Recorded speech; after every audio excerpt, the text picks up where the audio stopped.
Madame, Monsieur, bonjour et bienvenue sur Equinox Télévision pour ce nouveau numéro de votre magazine 10-12 le Zénith. On va commencer cette autre édition avec cette citation que nous avons extrait du livre Contrat social de Jean-Jacques Rousseau, Contrat social, qui dit « Le plus fort n'est jamais assez fort pour être toujours le maître s'il ne transforme sa force en devoir et l'obéissance en devoir, s'il ne transforme sa force en droit et l'obéissance en devoir. » C'est sur ce qu'on démarre l'émission de ce matin, Madame, Messieurs. On va commencer d'abord par installer, comme chaque matin, le panel.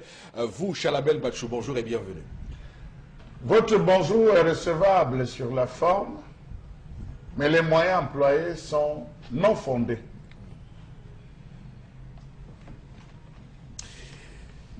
Également sur le plateau ce matin, Florazé, bonjour.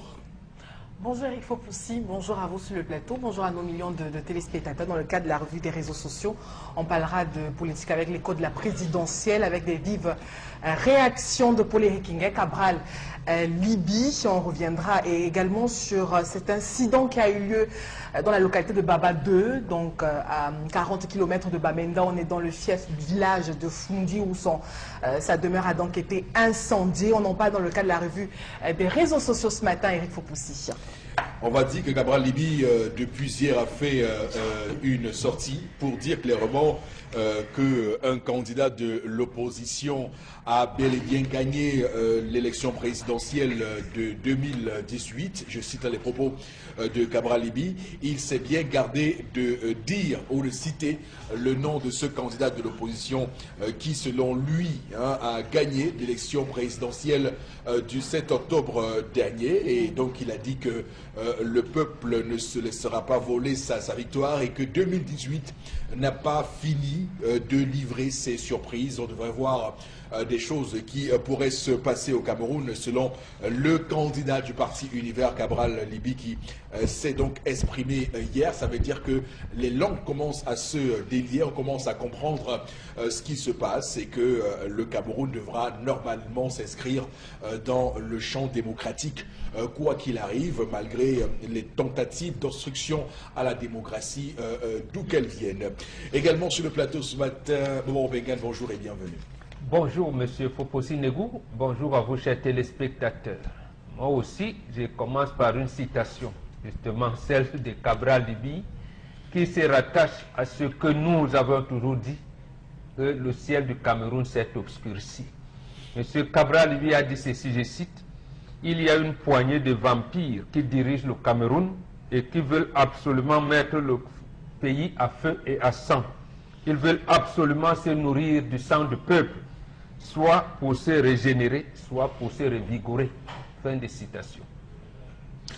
Et on comprend tout de suite d'où vient le feu qui est allumé actuellement au Cameroun. Il y a également une racaille qui est en train de se mettre en place sur les réseaux sociaux et qui évidemment font de la politique de caniveau, et ce n'est pas toujours de là où on pense que ça puisse venir, et c'est ça qui est regrettable puisqu'il y en a qui font fuiter des informations selon lesquelles le fils d'un candidat serait en train de fuir le Cameroun. Si ce n'est pas la politique de caniveau, dites-moi, madame, monsieur, de quoi il s'agit là actuellement. Lorsqu'on comprime un peuple et que derrière on laisse agiter comme on le voit ce type de propos, on ne peut que rejoindre un tout petit peu et comprendre les propos de Cabral Libye ce matin lorsqu'il parle de vampirisme et tout ce que ça a comme conséquence pour le Cameroun. C'est regrettable au final qu'on en soit là et qu'on soit à vivre tout cela après ce qu'on a vécu au Conseil constitutionnel hier. On peut regretter que le juge constitutionnel n'ait pas entériné les soupçons de fraude qui pesaient sur cette élection présidentielle. On peut vraiment le regretter, surtout lorsqu'on sait que quelques moyens ont été avancés non fondés. Et pourtant, on peut bien comprendre que lorsque, au regard d'un moyen dont on parle de confusion entre affichage de listes de bureaux de vote et affichage de listes d'électeurs, il n'y a pas eu de confusion. Le code électoral est clair. On doit afficher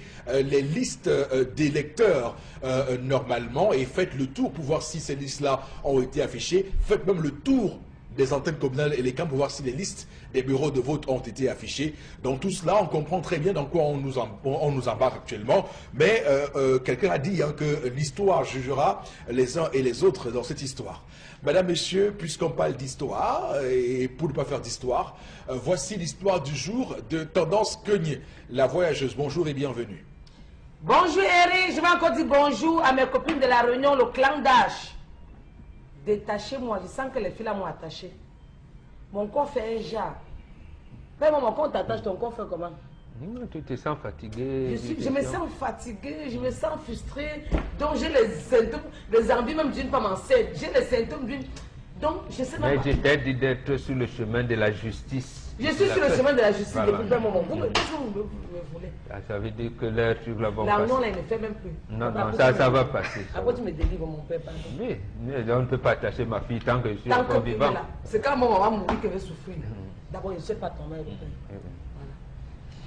Revenons à nos moutons, ce matin, on va parler des femmes qui n'aiment pas repasser les habits. Les femmes qui n'aiment pas le repassage. Elles préfèrent laver même 20 bassines des habits. Mais dit que prendre le faire repasser. Repasser là, ça pose un problème. Elles ne veulent pas. Certaines disent qu'elles ne peuvent pas. Certaines disent qu'elles, même si on fait comment, elles ne peuvent pas. Ce matin, on va parler d'une histoire de repassage des habits qui est en train de rendre une femme très mal à l'aise. Ça fait 4 jours, elle me dit qu'elle a les insomnies.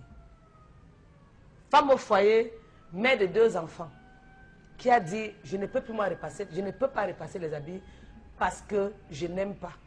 Et même si j'aimais, les enfants m'encombrent, ma maison m'encombre, mon époux m'encombre. Vraiment chérie, aide-moi à repasser les habits. Que s'est-il passé au rond-point Dakar, en allant vers le Carrefour? Quand tu arrives au rond-point Dakar, non? Tu tournes en allant vers le Carrefour Sainte-Agnès. Oui. Tu laisses le Carrefour Sainte-Agnès. Sainte-Agnès est à Tu droite. montes au pont Blanchisseur. Donc, là où qui part à Sainte-Agnès, là, tu sais pas ça. Voilà. Tu montes maintenant avant le pont Blanchisseur. à gauche, oui, oui. Je suis allé résoudre un problème là-bas en question. C'est une femme qui me dit, parle à mon mari, je suis dépassée. Mon mari est devenu moumou. Comment? J'ai écouté les deux parce que quand je veux, tu sais qu'on ne condamne pas quelqu'un sans le juger. Non. Donc pour juger, il faut qu'on, pour condamner, il faut qu'on vous... Il faut l'écouter, il faut d'abord vous l'écouter. écouter.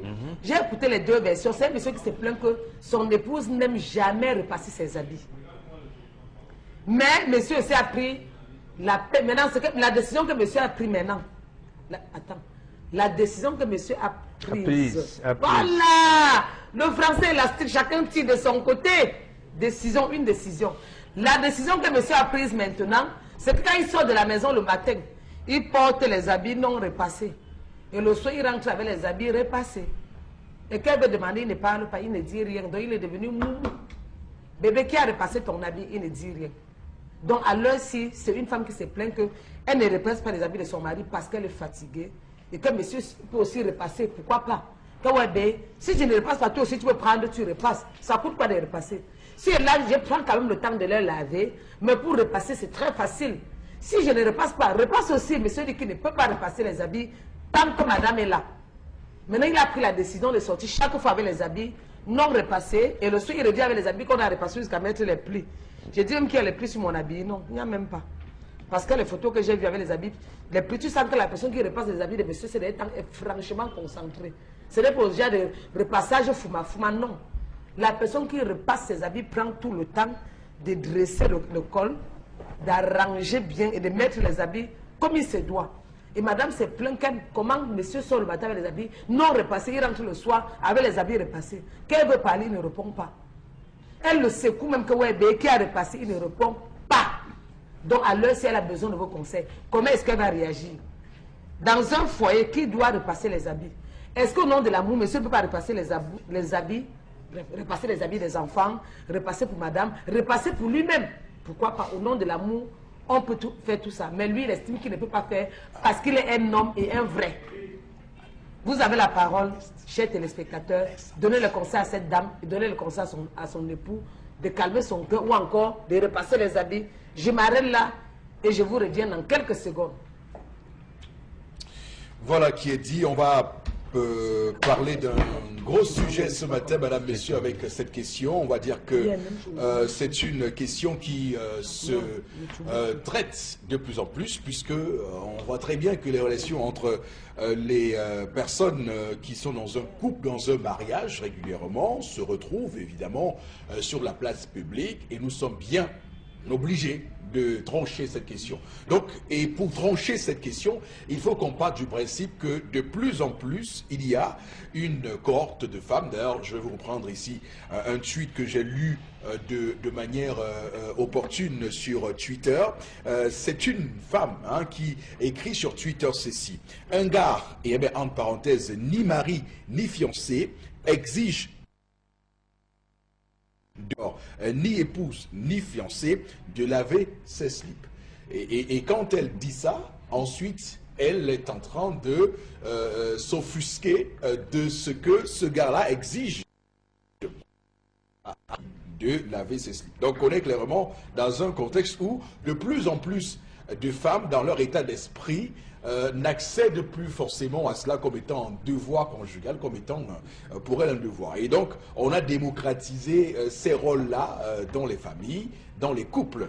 Au final, ça donne ce que l'histoire de ce matin met en relief, justement, une femme qui estime que la tâche de repassage ne sied pas tellement à ce qu'elle espère dans sa vie, et qu'elle n'est pas forcément amenée à faire ce repassage-là. Elle est plus portée à faire de la lessive, mais au repassage, faut surtout pas l'appeler. Mais sauf que le mari, lui, a dû prendre on voit très bien qu'il a dû réagir, et sa réaction n'est pas du tout celle qu'on pourrait attendre. Bon, Bengan, qu'est-ce que vous dites ce matin? Vous n'avez pas tout à fait tort, mais ce n'est pas comme ça que nous posons le problème dans l'Afrique traditionnelle. Justement, le problème pose celui de l'accompagnement de la fille qui va en mariage. Tout à fait. Charles Hamel et moi, on vous a toujours dit qu'une fille qui va en mariage est obligatoirement, ou alors important, d'être accueillie par ses belles-sœurs. Et en allant, elle peut venir avec sa petite sœur, ou alors ses petites sœurs. C'est comme ça qu'on l'accompagne. Mais votre langage est venu commencer à dire, ah oui, mais elle est transformée en bonne, elle est transformée en domestique chez elle, elle est transformée. Voilà ce problème. Ça veut dire quoi? Ça veut dire qu'en fait, la femme, la fille qui va en mariage, sa famille, sa maman d'abord sait, parce qu'il y a quand même, comment on peut dire ça, quelqu'un peut être porté à ceci ou pas à cela. On sait qu'il y a des filles, elle aime laver, elle aime faire la lessive. Pour elle, c'est normal. Je veux dire que c'est dans sa nature. Mais le repassage, bon, ce n'est pas qu'elle refuse, mais elle n'est pas portée à ça. Elle ne refuse pas. Mais dans ses habitudes, on l'accompagne donc. C'est ça qui justifiait le fait que quand une fille va en mariage, il y en a, vous avez parfois ici, d'une fille qui n'aime pas préparer et tout. Bon, ça s'accommode, ça s'acclimate. Il y a un temps d'accompagnement. Mais vous, aujourd'hui, vous pensez que vous maîtrisez tout. Il n'y a personne qui maîtrise tout. Donc, pour cette fille, je pense qu'on ne l'a pas accompagnée. Soit sa maman, sa famille qui l'a envoyée en mariage, n'a pas voulu combler ce déficit-là en disant que non, ma fille, souvent quand elle repasse, il y en a qui ont, comment vous appelez ça, les allergies. Absolument. Il existe de l'allergie. Quand elle tient le fer à repasser, bon, vous avez le fer à courant, nous on avait le fer à charbon. Donc ça donnait des chaleurs, voilà, ça peut causer des allergies. Tout à fait. Et on commençait à le constater. Lorsque la fille avait 10 ans, on lui dit, bon, repasse un peu, là. On lui apprenait le repassage. Il y avait des allergies, et au fur et à mesure qu'elle grandissait, on voulait voir est-ce que ça a été réparé ou pas. Moi, je pense que cette fille, ce n'est pas la paresse. Oui, ce n'est pas la paresse, ce n'est pas le refus. Puisqu'elle dit, l'histoire tendance nous dit bien, qu'elle peut laver même 18 000 bassines d'habits. Pourquoi une fille qui est donc aussi travailleuse, aussi, va refuser de repasser? Non, ça veut dire que soit elle a les allergies, soit elle n'est pas portée à ça, mais elle ne refuse pas. C'est pour ça donc le fait d'accompagnement. C'est aussi, je termine par là, ce qui explique la polygamie.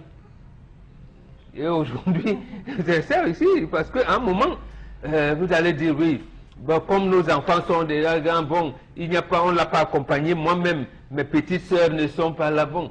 Et il ne peut pas combler tout. Bon, et on lui dit, mais madame, oh, tu fais comment là? Tu ne vois pas que... Voilà. Elle-même a dit, oui, chérie, vraiment, il faut qu'on cherche quelqu'un. Voilà donc la notion, parce qu'en Afrique, c'est la notion de complémentarité. Les femmes, voilà un peu ce que faisait l'histoire du jour. Donc, que cet homme, s'il n'a pas de petite sœur qui peut venir relayer, il doit chercher du côté de son époux. S'il n'y a pas, il peut chercher... mais il sait où il trouve. Voilà, il peut... dit pardon qu'il repasse ses habits par moment. Non, lui, il est occidentalisé comme vous. Il est dans votre logiciel. Il va dire que madame repasse, si tu ne repasses pas. Non, on ne dit pas ça. Non, mais il dit à madame de... Il sait où il repasse ses habits. Il ne répond pas lui de dire... Non, il doit donc se déclamer maintenant, dire que bon, peut-être une deuxième épouse serait aussi, pourquoi pas, nécessaire. Du moins une deuxième épouse de fait. Alors, Chalamel. Monsieur Eric Fopoussi, cette requête est jugée irrecevable. Vous insistez sur ce matin sur Vous allez vous habituer tout au long de cette émission parce qu'on a vidé 2 contentieux. Le dernier a été vidé ce matin à 2h05. Nous n'avons pas dormi. Donc habituez-vous à cette expression en attendant la proclamation des résultats. Donc c'est jugé irrecevable. Pourquoi, monsieur Eric Fopoussi? Tout simplement parce que dans le processus d'initiation,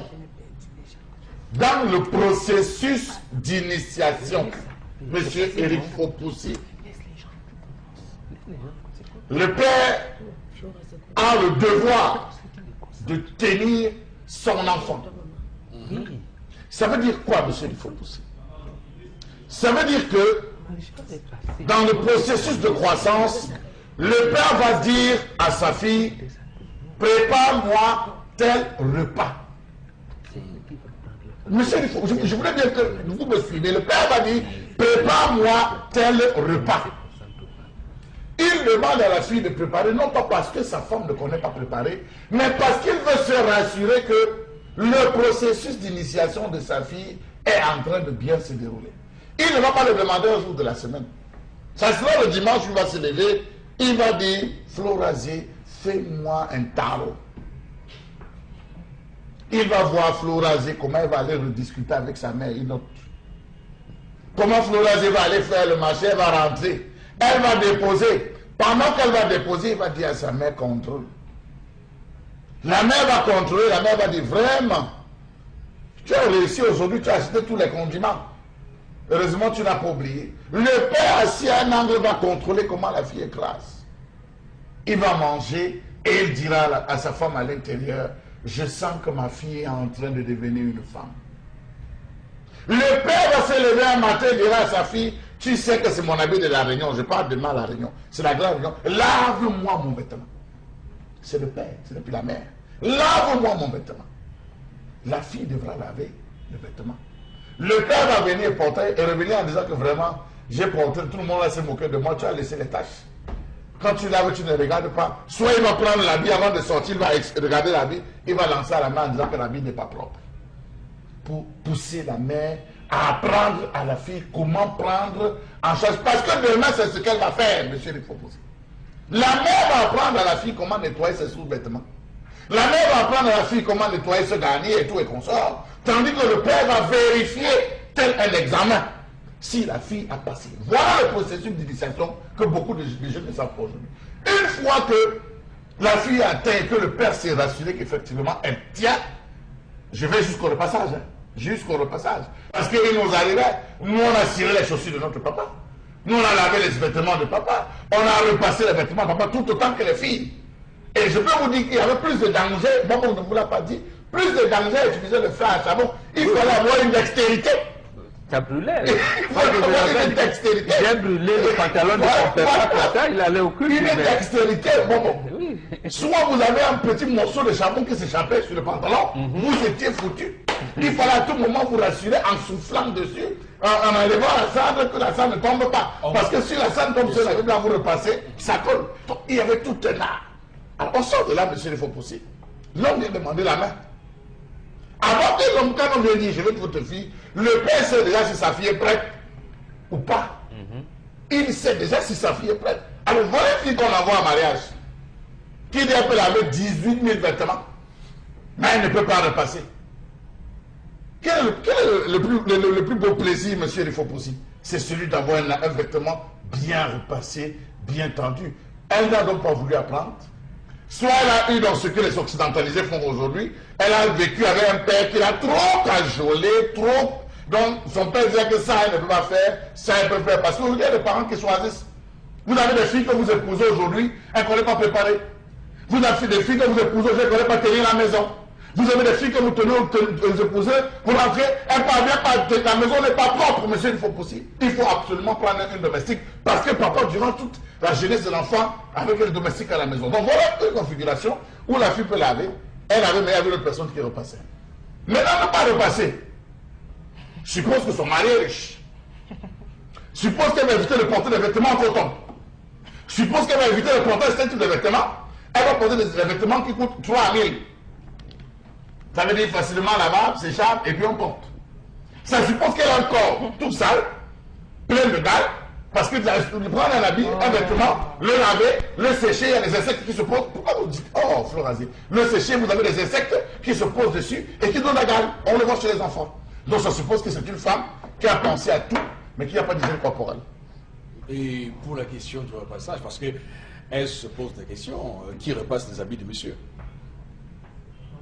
Charles Abel. Non, mais il y a des précisions. Vous voulez que je réponde à cette question? Oui. Le blanchisseur est d'à côté. Okay. On repasse sur le blanchisseur à 100 francs. Dans tous les quartiers, il y a un blanchisseur, monsieur, il faut pousser. À 100 francs, 50 francs, on repasse. Non, je vous le dis. C'est depuis ce moment-là, à 100 francs. Quand tu arrives chez le blanchisseur, étant habillé, tu enlèves les habits, tu lui donnes, il repasse. Oui, il repasse. Au moins, 100 francs, 50 francs, on repasse. au moins celle-ci est recevable. Oui, Florazé. Vous m'avez eu là. Non, je crois que dans l'histoire, il n'y a véritablement pas de problème. Je suis d'accord avec Bombok. On a affaire à une dame qui a quand même le souci de son homme, qui a un souci de prendre soin de son homme. Mais sauf qu'il y a une petite défaillance. Vous savez, le repassage, c'est un art. Moi, je pense tout simplement que la dame ne sait pas repasser. Ne sait pas repasser. Peut-être qu'elle a du mal à le dire à son partenaire. Ça y est, ça s'apprend aussi. C'est ça a existé. Je ne sais pas si ça continue, ça existe encore, Bombok, l'école de la femme, où on apprenait aux dames. Oui, là c'est ça, où on apprenait aux dames, aux jeunes filles, à repasser, à laver, comment tenir la maison. On leur apprenait à la maison. Oui, mais non, je veux dire que, puisqu'on parle de repassage, je vous assure, il y a même là des personnes qui nous regardent, qui jusqu'à présent ne savent pas faire des traits, ça fait très bien tenir une chemisette, une chemise, une robe, etc. sur une planche à repasser. Vous mettre un bouton. Par exemple, non, je ne crois pas qu'on doit... On devrait faire tout un scandale pour ça. Parce qu'on a fait quand même une femme qui tient bien, qui tient sa maison, qui lave les vêtements.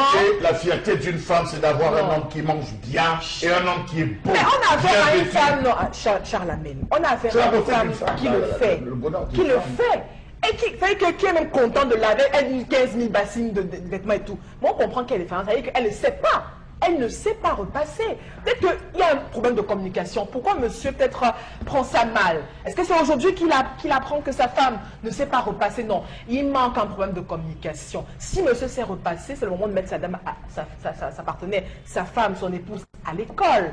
Je ne sais pas, le week-end, le dimanche, quand ils sont ensemble, se prendre 15 minutes, 1 heure, et de lui apprendre à repasser. Parce que le repassage, également, c'est un art. Peut-être que vous voyez votre époux aller au bureau avec une chemise très mal repassée. Madame l'a quand même fait, mais elle l'a très mal fait. Vous ne serez pas content. Donc, je crois que c'est quand vous rencontrez des hommes, vous, femmes, vous rencontrez des messieurs qui ne sont pas du tout propres. Qui ne savent pas comment se tenir, se laver la bouche, comment se laver. Non, attendez. À ce moment, on accuse qui? Attendez. Chacun. À ce moment, on accuse qui? Chacun a une initiation. C'est à ce moment que l'homme est mal vêtu, au bureau, mal tenu, on accuse qui? Attention, chacun. Oui. J'allais prendre l'issue où l'homme n'est pas marié, la dame n'est pas mariée. Donc je dis qu'on se rend compte, on a quand même des petits défauts. Moi, on s'accepte avec ses défauts. Je rencontre un monsieur qui ne sait pas se tenir, qui ne sait pas être propre, etc. et tout, mais je l'amène dans le couple, une fois mariée, à l'être. C'est vice-versa. On a affaire quand même à une femme qui a ce défaut. Elle ne sait pas repasser. Ce n'est pas une disgrâce. Il peut, s'il sait repasser. Il apprend sa dame à repasser. Alors quand on a même un blanchisseur à côté, qui viennent donner les cours à madame, etc. Parce que moi, j'ai l'impression dans cette histoire que madame est disposée à apprendre. Donc, pourquoi on fait autant de lait? On a compris votre réaction, Florazé. On va prendre celle de Tendance maintenant pour terminer hein, cet échange sur cette affaire que nous connaissons, que nous traitons ce matin. C'est un faux débat. C'est un faux débat. Parce que les gens viennent toujours me parler de leurs problèmes. Oh, ça a fait ci, ça a fait ça. Vraiment, pourquoi vous voulez tuer vos épouses, vous les hommes là? Vous voulez tuer vos épouses, pourquoi? Nous là, vous nous voulez quoi? Qu'est-ce que vous prenez aux femmes? Si tu repasses les habits, quoi va faire, papa? Ya. On dit quand une femme repasse sur les habits, les 5 tombent. C'est ce qu'on a dit au quartier. Une femme ne doit même pas trop repasser. Il peut repasser une fois quand tu as préparé un bon mets, mais ce n'est pas son travail. On connaît. Quand vous avez dans les nombres de vues, quand vous avez dans le nombre de vues dehors, ça devient ça. Vous avez les nombres de likes, les j'aime, les vues. Vous venez créer les faux problèmes où il ne faut pas créer. Un homme qui aime sa femme n'a même pas besoin qu'elle souffre. Oui. Quand tu regardes, les enfants sont là. Elle-même, elle est là. La femme n'est pas la machine. Au nom de l'amour, tu peux te lever un matin comme ça, tu dis bébé, laisse-moi laver les habits. Et le soir ou le lendemain, tu dis chérie, laisse-moi repasser les habits, tu te reposes aussi. Non. Pourquoi est-ce qu'on fait comment pour vivre en amour? Non, c'est pas comme ça. Qui a donc repassé? La personne, quand tu sors des choses. C'est-à-dire que la femme prépare lundi, elle prépare lundi pour un jour. Pendant qu'elle a préparé lundi, elle sait que le mardi, elle n'a rien à faire, elle n'a plus à la cuisine, elle s'organise pour la propreté. Mercredi, c'est l'organisation tendance. Parfois, la machine plante. Elle n'est pas une machine. Pourquoi vous apportez des mots compliqués? C'est un mot compliqué. Non, c'est pas compliqué, parce qu'on parle comme ça, mais ce n'est pas bon à rire. La femme peut perdre son foyer comme ça. C'est de sa faute. Maintenant, alors qui a repassé? Parce que comme tu sors le matin avec les habits non repassés, le soir tu reviens avec les habits repassés. Quand elle te demande, tu ne dis rien. Il faut que tu saches que la prochaine fois, j'ai une question. Je vais ramasser j'ai une question pour toi. Selon toi, qui a repassé? Est-ce qu'il y a 2 réponses? Il a une petite qui repasse. Bon, raison pour laquelle il vient créer les faux motifs que je ne repasse pas les habits. Amène la petite à la maison. Il a une petite qui repasse. Et comme la petite repasse là, elle rentre il dans faut la que tu maison. saches que les jours, quand tu vas sortir, tu vas ramasser tout ça, mettre dans le sac banjo. Quand les habits vont aussi salir. Parce que celle qui repasse doit aussi laver. Comment? Non, toi tu laves, tu ne repasses pas. Elle a l'obligation de laver, de repasser. S'il aime sa femme, il peut l'aider à repasser. Non, non. Si tu aimes, tu vas dire bébé, repose-toi, je le fais à ta place. L'homme doit être élégant et galant. Vous voyez que les hommes font comment pour être galant? Et galant, soyez romantique. Hein? Mon français est en train de finir, soyez romantique. Un homme qui aime vraiment et attentionné. Il sait que madame a lavé, il dit ouais bébé, tellement tu as aujourd'hui, ouais, tu as pris la fausse, bref, tu as lavé les habits, tu m'as fait à manger, tu as dressé mon lit, tu t'es occupé de mes enfants. Mais le simple repassage, je peux t'aider. Elle a tendance, simple. Elle travaille, c'est la... Non, c'est... il peut aider. Ça, c'est un homme qui a dans les mauvais. Vous croyez que non, mais Qui a dans- elle est poche, elle dit que qui a dans- j'ai le travail. Tendance, Nous-mêmes, elle est comme ça, elle a et aussi fait avec ce ça, on qu'elle peut me fait. dire que madame a le temps de fouiller un téléphone Quand même. portable quand même. Quand même. C'est énorme. Non, non, il ne faut pas Chalamé. frustrer vos épouses. Vraiment, aidez vos épouses à vous aimer. Vraiment, aidez vos Nous, épouses on à ne vous aimer. pouvait jamais demander à une femme de venir abattre les arbres quand on faisait le champ. Mais ça, Il y a les arbres, vous ne pouvez pas les abattre. Quand on avait la hache pour abattre un arbre, pour aménager là où vous venez, pourquoi vous ne voulez pas faire le travail, la tâche qui est non, dans la porte? vous ne savez pas ce À ce qu'elle moment-là, la petite qui repasse dehors, on l'amène à la maison, elle commence à repasser à la maison. Là, vous revenez à 2. Vous ne savez pas ce que ça fait. C'est fait Vous quoi? ne Au savez lieu pas d'apprendre madame à... Vous ne savez pas ce que ça fait de quand lui tu- apprendre à repasser. La complémentarité entre 2 épouses. Vous ne Ça savez va pas ce aussi. que ça fait C'est quand- le vivre ensemble. Vous ne savez pas ce que ça fait quand on parle à monsieur ne répond pas. Quand tu parles à ton époux ne répond pas, ça fait mal. Mieux il te tape, ça finit. Je te parle, tu ne réponds pas, mieux tu me tapes. Non, Non, après, tendance, pourquoi? Si on ne répond pas, tant pis. Mais c'est énervant. Mais ouais, Mais il te dit le matin, pouya, tu vois comment elle a dit un peu froissé là. Le soir, il revient qu'on a bien dressé les manches, arrangé bien. Et tu dis, ouais, dès qu'il a repassé, il devient... Tendance, je vais prendre le cas de C'est que tu ma m'as maman. enterré vivant. de ma maman qui n'avait jamais laissé ça. Non, Charles, c'est terminé. Non, j'ai déjà terminé, ça, c'est toute une phrase. Non, mais vous dites, on est qu'une phrase. Non, mais une phrase, mais Irrécevable. non, une phrase. Remarquez que ce plateau est dessiné comme la table du Conseil constitutionnel. Hein. Voilà. D'ailleurs, je tiens à rendre hommage à celui qui a dessiné cette table. C'est vraiment comme le Conseil constitutionnel. Et bon est la qualité de président du Conseil constitutionnel. C'est lui qui est au milieu. Nous sommes les conseillers. Voilà, nous sommes les conseillers. Le Florence n'est pas monsieur. Prenez les sommes. Non, vraiment pas. Alors, Florence, allez-y. Alors, la première réaction de ce matin nous dit aussi, l'homme peut aider son épouse. Donc, il y a des femmes qui travaillent aussi tous les jours, comme l'homme. Donc, je crois que le mariage également, c'est cette complémentarité, nous dit ce téléspectateur. Une autre réaction, mais que faire si la femme ne veut pas apprendre malgré tous les efforts s'aimer, qui réagit ce matin. Mais on a quand même affaire à une femme qui, elle, montre qu'elle veut apprendre. La question bien posée, vous retournez. Le repassage n'est pas fait pour la femme, hein. Cela a des effets sur Les effets secondaires. Quel type d'effet? On les fait les symptômes. D'abord, il a été démontré de manière scientifique que porter le port constant du soutien. Le port constant du soutien fatigue les muscles. Il faut laisser la poitrine respirer. Vous avez vu nos mamans, non mais je vous le dis, je vous le dis. Vous avez vu nos mamans qui n'avaient pas de soutien. Vous avez vu les poitrines de nos mamans encore galbées. Attention, il y a encore galbées. Je vais reprendre. Non, il n'y a pas de tricage. Non, je veux dire, c'est le criquage. C'est pas le port du soutien. Le criquage, ça veut dire que quand vous criquez les seins avec votre soutien, c'est ça, Chalamel, qui pose un problème après les seins lâchés.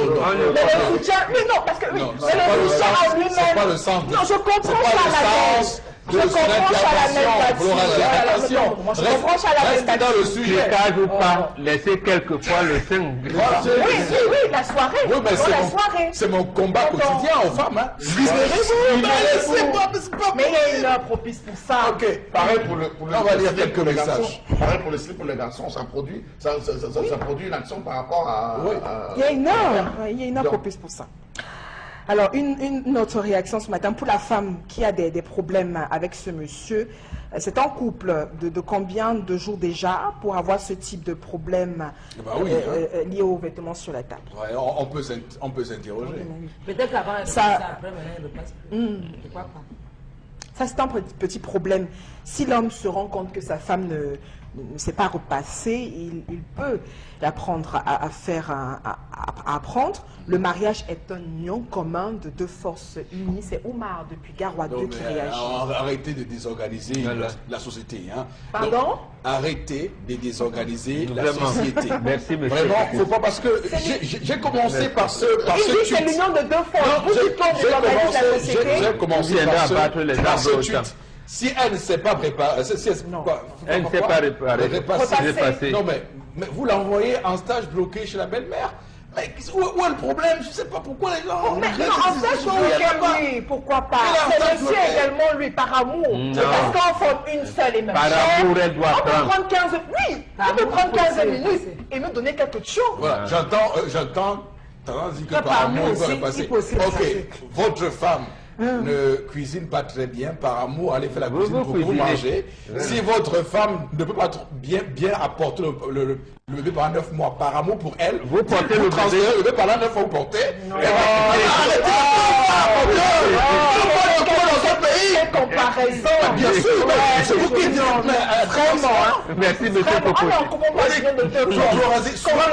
Florazé, je suis modérateur, mais souvent quand j'écoute, j'ai beaucoup de patience pour pas réagir. Arrêtez, c'est ça.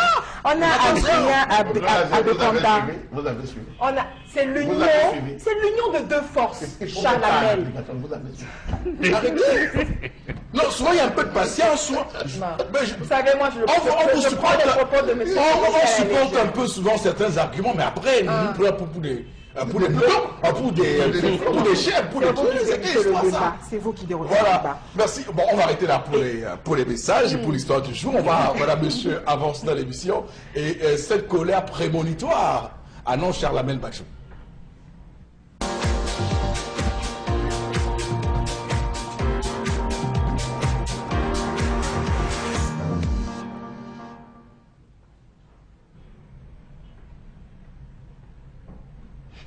Je m'interroge ce jour sur la question des matériaux de construction au Cameroun. C'est établi.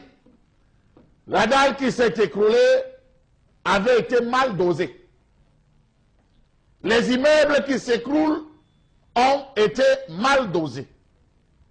C'est le fruit d'une technique des apprentis sorciers. Comment sont octroyés dans ce pays les chantiers? Qui gagne souvent les marchés de construction de nos maisons? Sont-ils des spécialistes du bâtiment? Maîtrisent-ils le dosage? D'ailleurs, quel est le rôle trouble de la Nord dans cette danse macabre des condamnés à mort? Couler la dalle, c'est bien, mais regardez les poteaux sur lesquels on coule la dalle. Vraiment te dire. Qui importe quoi et contrôle quoi dans ce pays? Quel est le rôle du ministère du Commerce dans ce jeu trouble d'importation de matériaux de construction? Des dalles qui s'effondrent, des pans entiers de murs qui s'écroulent, des toits. Hélas, tel est le constat. Il n'est plus un secret qu'au Cameroun, le secteur du bâtiment et des travaux publics se porte mal. Comment comprendre le fait que le Cameroun soit à ce jour devenu le dépotoir des produits importés de mauvaise qualité, avec comme tributaire des matières premières de seconde zone des producteurs locaux? Comment comprendre les multiples importations frauduleuses des produits ne respectant les normes ISO, mauvaise qualité des matériaux utilisés dans la construction des ouvrages et des bâtiments, mauvaise foi de certains entrepreneurs, prolifération des personnes sans qualification dans la construction des immeubles? Voilà le cliché auquel on assiste dans ce pays. Voilà comment on fait les dalles.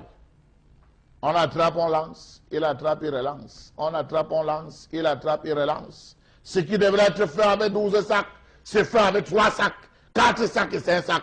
Bonjour les catastrophes. Comment comprendre que l'effondrement des immeubles, l'affaissement des maisons, l'incendie des domiciles n'ait pas réussi à tirer la sonnette d'alarme dans les multiples directions du ministère du Commerce? Rappelons-nous à titre d'exemple, l'école Dora Ndjemba à Bonapriso qui s'était écroulée. Le collège Imotech à Yaoundé, l'effondrement des murs de soutènement à Bonadoumaom, d'un immeuble à la rue Mermoz et à Tchang, l'effondrement en août 2010 d'un immeuble de 5 niveaux au quartier Likesono et celui du quartier Koldongo, d'un autre immeuble qui s'affaissait, causant des morts. Rappelons-nous il y a quelques heures, quelques jours au quartier Minka à Yaoundé, où toute une dalle est tombée sur les membres de l'association du Rosaire, sur des élèves qui étaient venus s'abriter dans cette église. Eh oui, voilà le triste. Et n'oublions pas cet immeuble tant décrié par tendance au carrefour Combi. Savez-vous que la dégradation rapide de nos axes routiers, les écroulements de ponts et éboulements de terrain sur les routes sont aussi à mettre à l'actif des conséquences de l'utilisation des matériaux de mauvaise qualité dans la construction des ouvrages et des bâtiments? Hier encore, on faisait l'axe entre Bépanda, Tonnerre. Il a un peu goûté. Quelques gouttes de pluie, que des trous sont déjà perceptibles. Comment comprendre le fait que les plans et notes de calcul ne soient pour la plupart jamais certifiés par un ingénieur de génie civil, faussant de fait des calculs dans le dosage de la ferraille, du posage des ciments et la qualité des agrégats? Comment comprendre la distance existante entre la population et l'expertise des ingénieurs? Comment comprendre les constructions anarchiques dans cette ville de Douala où les gens construisent n'importe où sans tenir compte de la qualité du sol et de l'environnement? Et recrutent des techniciens sans qualification avérée, sollicitent des permis de construire pour un R1 et se retrouvent à R+3, voire R+5. Comment comprendre que les importateurs de fer à béton et de ciment ne signalent jamais, sinon pas leurs marchandises dans les délais qui puisse permettre de faire des prélèvements et des analyses avant qu'ils ne soient distribués? Comment comprendre le fait que la production locale ne subisse pratiquement pas les contrôles mensuels de qualité? Comment comprendre le fait que les quincailleries soient abandonnées dans la traque des commerçants véreux au travers des contrôles pour éviter l'importation des matériaux arrivés en fin de série et qu'il faut introduire dans le marché local, se détériore rapidement? Comment comprendre l'extrême vieillissement de l'appareil productif dans le secteur des BTP, avec un taux passé de 48% en 2003 à 66% en 2006? Comment comprendre le fait que les normes de fer béton, pourtant d'application obligatoire, ne soient pas encore respectées sur le marché camerounais? Comment comprendre le fait que les importateurs et producteurs nationaux contournent la loi, mettant de fait à la disposition des consommateurs de fer des fers de 6,5 au lieu et place des fers de 8, des fers de 8,5 au lieu des fers de 10, les fers de 5,5 pour ceux de 6. Dites-moi, monsieur Eric Fopoussi Negou, si jamais vous habitez dans une maison, vous êtes en location, le mur s'écroule, qui va vous dédommager? Donc voilà la question à laquelle nous nous soumettons en termes de décryptage ce matin sur Equinox Télévision. Le Zénith avec, évidemment, vous renchérissez suite à ce qu'on a vécu hier à Minkan, à Yaoundé, ce qui est tout à fait normal puisque ce n'est pas un fait isolé. Il y a eu par le passé de nombreux faits similaires au Cameroun et cela pose un véritable problème dans ce pays et qu'on est tenté et qu'on va tenter de déceler quelques ficelles qui puissent nous permettre de bien réussir de sortir de cette situation. Bah, je commence par vous, Moro Bengan, pour votre commentaire. Oui, moi je pense que la colère de Charles Hamel soulève deux problèmes principaux. Le premier, il a dit la résistance des matériaux. Quel genre de matériaux de construction nous utilisons? Et il a bien fait d'interpeller l'Agence nationale de la norme et qualité. Le deuxième problème, c'est le dosage. Lorsque nous sommes dans des différents chantiers, puisqu'aujourd'hui on parle de construction de route, vous verrez, est-ce que vous savez que l'ancienne route Bonabéry n'est pas encore réceptionnée jusqu'à ce jour? Est-ce que vous savez que le lieu appelé douche municipale, je pense l'avenue du 27, n'a pas encore été réceptionné ce jour? Parce que là, il a parlé des constructions en bâtiment. Même moi, j'ai fait une extension pour vous dire qu'effectivement, bon, oui, que ces problèmes-là, parce qu'on dit toujours les bâtiments aux travaux publics, on parlait de BTP. Voilà. Donc, les matériaux, c'est le même gravier, c'est le même ciment, c'est le même. D'abord, c'est pour cette raison que le gouvernement a autorisé une multitude de cimenteries dans notre pays pour dire que le pays était en chantier, peut-être. Mais de quel chantier? Les chantiers qui deviennent des mouroirs. Ça veut dire que, est-ce que le fer d'ailleurs qui est fabriqué ici est de bonne qualité? Est-ce que quand on délivre des permis de construire, ou bien la norme qui vient inspecter ces chantiers, si jamais elle le fait, regarde, on peut vous dire que non, ici vous avez prévu le fer de 8, non, c'est le fer de 12 qu'il faudra. Et venir contrôler que non, c'est effectivement le fer de 12 que vous avez mis là où il fallait.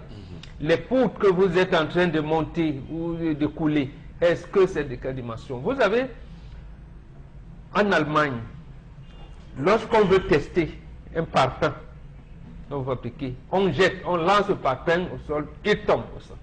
S'il se casse, tous les parpaings que vous avez fabriqués sont à zéro, sont à vos frais. On les met de côté. Oui. Mais chez nous, comme Tanda l'a encore rappelé, je pense hier, on vous dit que un sac de ciment, est-ce qu'on connaît les normes? Bon, imaginons qu'on connaît, c'est bien contrôlé. Un sac de ciment, c'est 3 brouettes. De quelle qualité de sable? Parce que là aussi, il y va de la qualité du sable. C'est le sable fin de scie. Vous allez loin, c'est le sable qui coule là, dans les rigoles. Là, voilà. Donc le sable des rigoles là n'est pas approprié. Donc même la qualité du sable pour faire des parpaings de construction, à ce moment, c'est pour ça que je termine par là, que je ne comprends pas cette politique d'hésitation dans notre pays où, regardez les bâtiments de la Sopecam, les premiers, et certains bâtiments dans l'ancien ministère de Mines et de l'Énergie, c'est comme ça qu'on appelait à l'époque, on expérimentait les briques de terre, on expérimentait les planches, et même les parpaings qui étaient faits en notre époque, c'était des parpaings vraiment. Vous ne pouviez pas être en train de monter un mur et que les parpaings se cassent. Ce n'est pas possible. Mais on a laissé tout le monde se débrouiller. Au lieu de faire 3 brouettes de bon ciment, de bon sable alliés à un sac de ciment, quelqu'un va vous mettre 4-5 brouettes. Il prend un sac de ciment. Quel genre de parfum vous aurez? Et le dosage, comme il a dit, on va faire des choses comme ça. Après les premiers produits, la dalle s'écroule encore sur vous et tout. Voilà. Vous avez vu, et pour enchérir dans ce que vous avez évoqué, puisque vous parlez de l'Allemagne, il faut dire que lorsqu'on voit les anciens bâtiments coloniaux de l'Allemagne dans voilà. ville, Tout à fait. c'est d'une solidité inouïe, donc il faut aussi relever Il ça. nous a parlé de Yoko dernièrement. Voilà. Allez à Yoko. Voilà. Vous allez voir les bâtiments que les Allemands. On le sait. Des bâtiments À Yoko, très à Soleri, à Sakbayemi, et vous verrez ces Allemands-là, Voilà. même à Beya, ici à côté. Voilà. Donc quand on se rend compte que ces bâtiments Donc, ont passé plus d'un centenaire, voilà. on ne peut qu'être impressionné par leur solidité. Alors, Chalamel, vous faites aussi un commentaire, je vous en prie. Monsieur Rifopoussi, j'accuse ici le chef de l'État. J'accuse le chef de l'État et j'accuse ses nombreux ministres. Tous ceux qui ont défilé dans les différents ministères, je les accuse. Monsieur Eric Fopoussi s'est laissé aller sur le terrain. C'est chacun qui fait ce qu'il veut. On va encore parler de tolérance. Tolérance lorsque la vie est menacée, monsieur Eric Fopoussi. Non, c'est l'assassinat là. Lorsque la vie est menacée, on va encore parler de tolérance. Lorsqu'on construit une maison, on doit évaluer, monsieur Eric Fopoussi. Est-ce que les murs respectent les normes? Du début jusqu'à la fin. Parce que lorsque vous voulez construire, vous présentez, vous avez un plan, monsieur Eric Fopoussi. Vous avez un plan en bord du fort réalisé par un architecte. Et je vous prends le cas de l'Europe. On va parler de l'Allemagne. On doit connaître du début à la fin le nombre de clous, le type de clous, le nombre de fers, le nombre... Qu'est-ce que vous allez utiliser pour la réalisation de votre maison? D'ailleurs, il y a un décret de 2008 du Premier ministre qui prévoit tout ça. Ouais. Dans les conditions d'obtention de permis de bâtir. On vous demande tout ça. Et il ne veut pas appliquer. Alors. On se retrouve, c'est pour ça que je dis que j'accuse des gens que j'accuse. Absolument. On se retrouve dans une situation où, monsieur Rifopoussi, je connais tendance. Ouais, tendance, tu as personne sous la main là qui peut construire même une maison. Attends, mon frère là, il est haut. Non, il est au village, attends, je l'appelle. Le gars vient. Bon, il faut que tu construis là. Hein. Tu crois qu'on peut faire quoi? Voilà le plan. Et il regarde, il dit que grand, pour faire vrai la maison là, il faut 7 millions. Il dit que je prends 7 millions, on va faire doucement. J'enlève d'abord 100 000. Il commence. J'enlève encore 50 000. Quand il commence à me perturber, je les chasse. Je recrute une autre personne. Viens continuer. Le gars arrive et dit que non, le plan que le gars a fait est faux. Il faut refaire le plan comme ça. Non, je n'ai pas d'argent pour refaire. Il faut repenser. Bon, je vais compléter seulement. Voilà comment les gens collectent pour construire les maisons au Cameroun. Voilà comment on se bat à construire les maisons au Cameroun, monsieur Rifopoussi. Il n'y a pas de plan, il n'y a pas non seulement de plan, mais si on gré des humains, si la trappe 50 000, il vient de monter le mur là. Demain, la trappe 20 000, il laisse de côté là, essaie de renforcer la charpente. Raison pour laquelle vous vous retrouvez dans des conditions où, lorsqu'ils ventent, vous voyez les gens qui s'agrippent sur les toitures. Pour que le vent n'emporte pas la toiture, parce que le gars lui-même, c'est qu'il a raccommodé et rafistolé sa toiture, monsieur il faut poser. Il n'y a pas eu de charpente. Il y a une charpente, mais ce n'est pas bien cloué. On n'a pas bien. Vous avez même des yeux là, des endroits quand vous allez, vous voulez vous adosser un genre sur le mur. C'est le bail qui dit que ne t'adosse pas, le mur là n'a pas réussi, ne t'adosse pas. Tu peux faire comme ça, le mur tombe. Vous êtes dans une maison, à peine 2, 3 mois, 6 mois dans la maison, vous avez les murs qui claquent, monsieur Rifopoussi. Or, il y a un temps précis pour que les murs claquent. Ceux qui importent de matériel sont des bandits. Et je le dis, je pèse mes mots, monsieur Rifopoussi. La majeure partie de ces gens qui sont autour là, peut-être pas tous, mais la majeure partie, vous prenez un fer de 6 ou un fer de 8. Vous prenez le fer de 8 pour rentrer avec le fer de 8, ce n'est pas le fer de 8. C'est le fer de 5, le fer de 5. Qu'on a mentionné dessus, vous voyez 8, alors que c'est le fer de 5. Vous vous retrouvez à acheter le ciment, à le monter, le gars qui construit la maison va racler le sable qui débouline après la pluie dans les rigoles, monsieur Rifopoussi, pour venir tourner votre truc parce que vous êtes occupé au travail. Voilà dans quel type on se retrouve. Les agents de la communauté, même qui ne viennent que pour prendre l'argent. Oui, monsieur, vous avez votre permis de bâtir. Comme vous n'avez pas, passez au Bonandio, portez temps et tout, venez nous contacter, on vous fait une convocation. Vous arrivez là-bas grand, vous savez qu'on se débrouille, non, voici, c'est terminé. Mettons la vie des Camerounais en danger. Passez, faites le tour des quartiers, vous allez vous rendre compte, monsieur, il faut pousser. Mais c'est pas sérieux. D'accord, Chalabel, on peut comprendre votre colère, hein, parce que on l'a encore dit ici hier, c'est la responsabilité civile de ces personnes qui engagent ces travaux-là, qui restent à déplorer et à dégager aussi. Dans cette on avait eu on avait eu dans ce pays quelqu'un qui nous avait lancé épargne construction. Les Camerounais sont entrés dans ce projet épargne construction. Après ça, foiré. Beaucoup n'ont pas pu rentrer dans leur argent, dans leurs frais. Ils sont allés. Qu'est-ce qu'on a fait d'eux? On est des entreprises, on a aussi des entreprises qui peuvent construire. On sait que tu veux faire un studio. Un studio minimum va te coûter tant. Vous vous préparez. Est-ce qu'il manque? On va développer dans les PME au Cameroun, comment monsieur il faut pousser? Comment est-ce qu'on va développer les PME? La vérité, c'est que je peux comprendre également le coup de Charles Hamel, mais on a l'impression qu'à travers cette chronique, il y a une sorte de complet, que nous-mêmes nous sommes complices, nous-mêmes citoyens. Parce que Charles Hamel également a dit quelque chose de très important. Il a cité le fossé qu'il y a entre nous et les techniciens, des véritables techniciens que nous avons du mal à consulter lorsque nous voulons entreprendre un chantier, une certaine construction. Vu que nous sommes justement dans un état de débrouillardise, ou même certains citoyens se plaisent même dans ce jeu de cache-cache, parce que justement, il faut bien avoir le 100%, le 200%, le 300% quand vous commercialisez un certain nombre de choses. Par exemple, qui a capitalisé sur un 10 millions pour construire, je sais pas moi, un petit studio de 2 chambres, un salon, une salle, etc. Non, je dis n'importe quoi.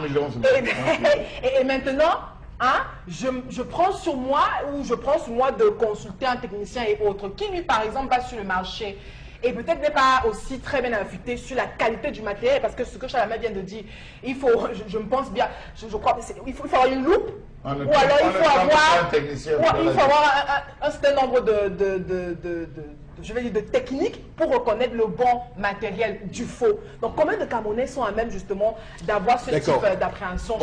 C'est un peu trop loin. On termine par tendance sur cette question.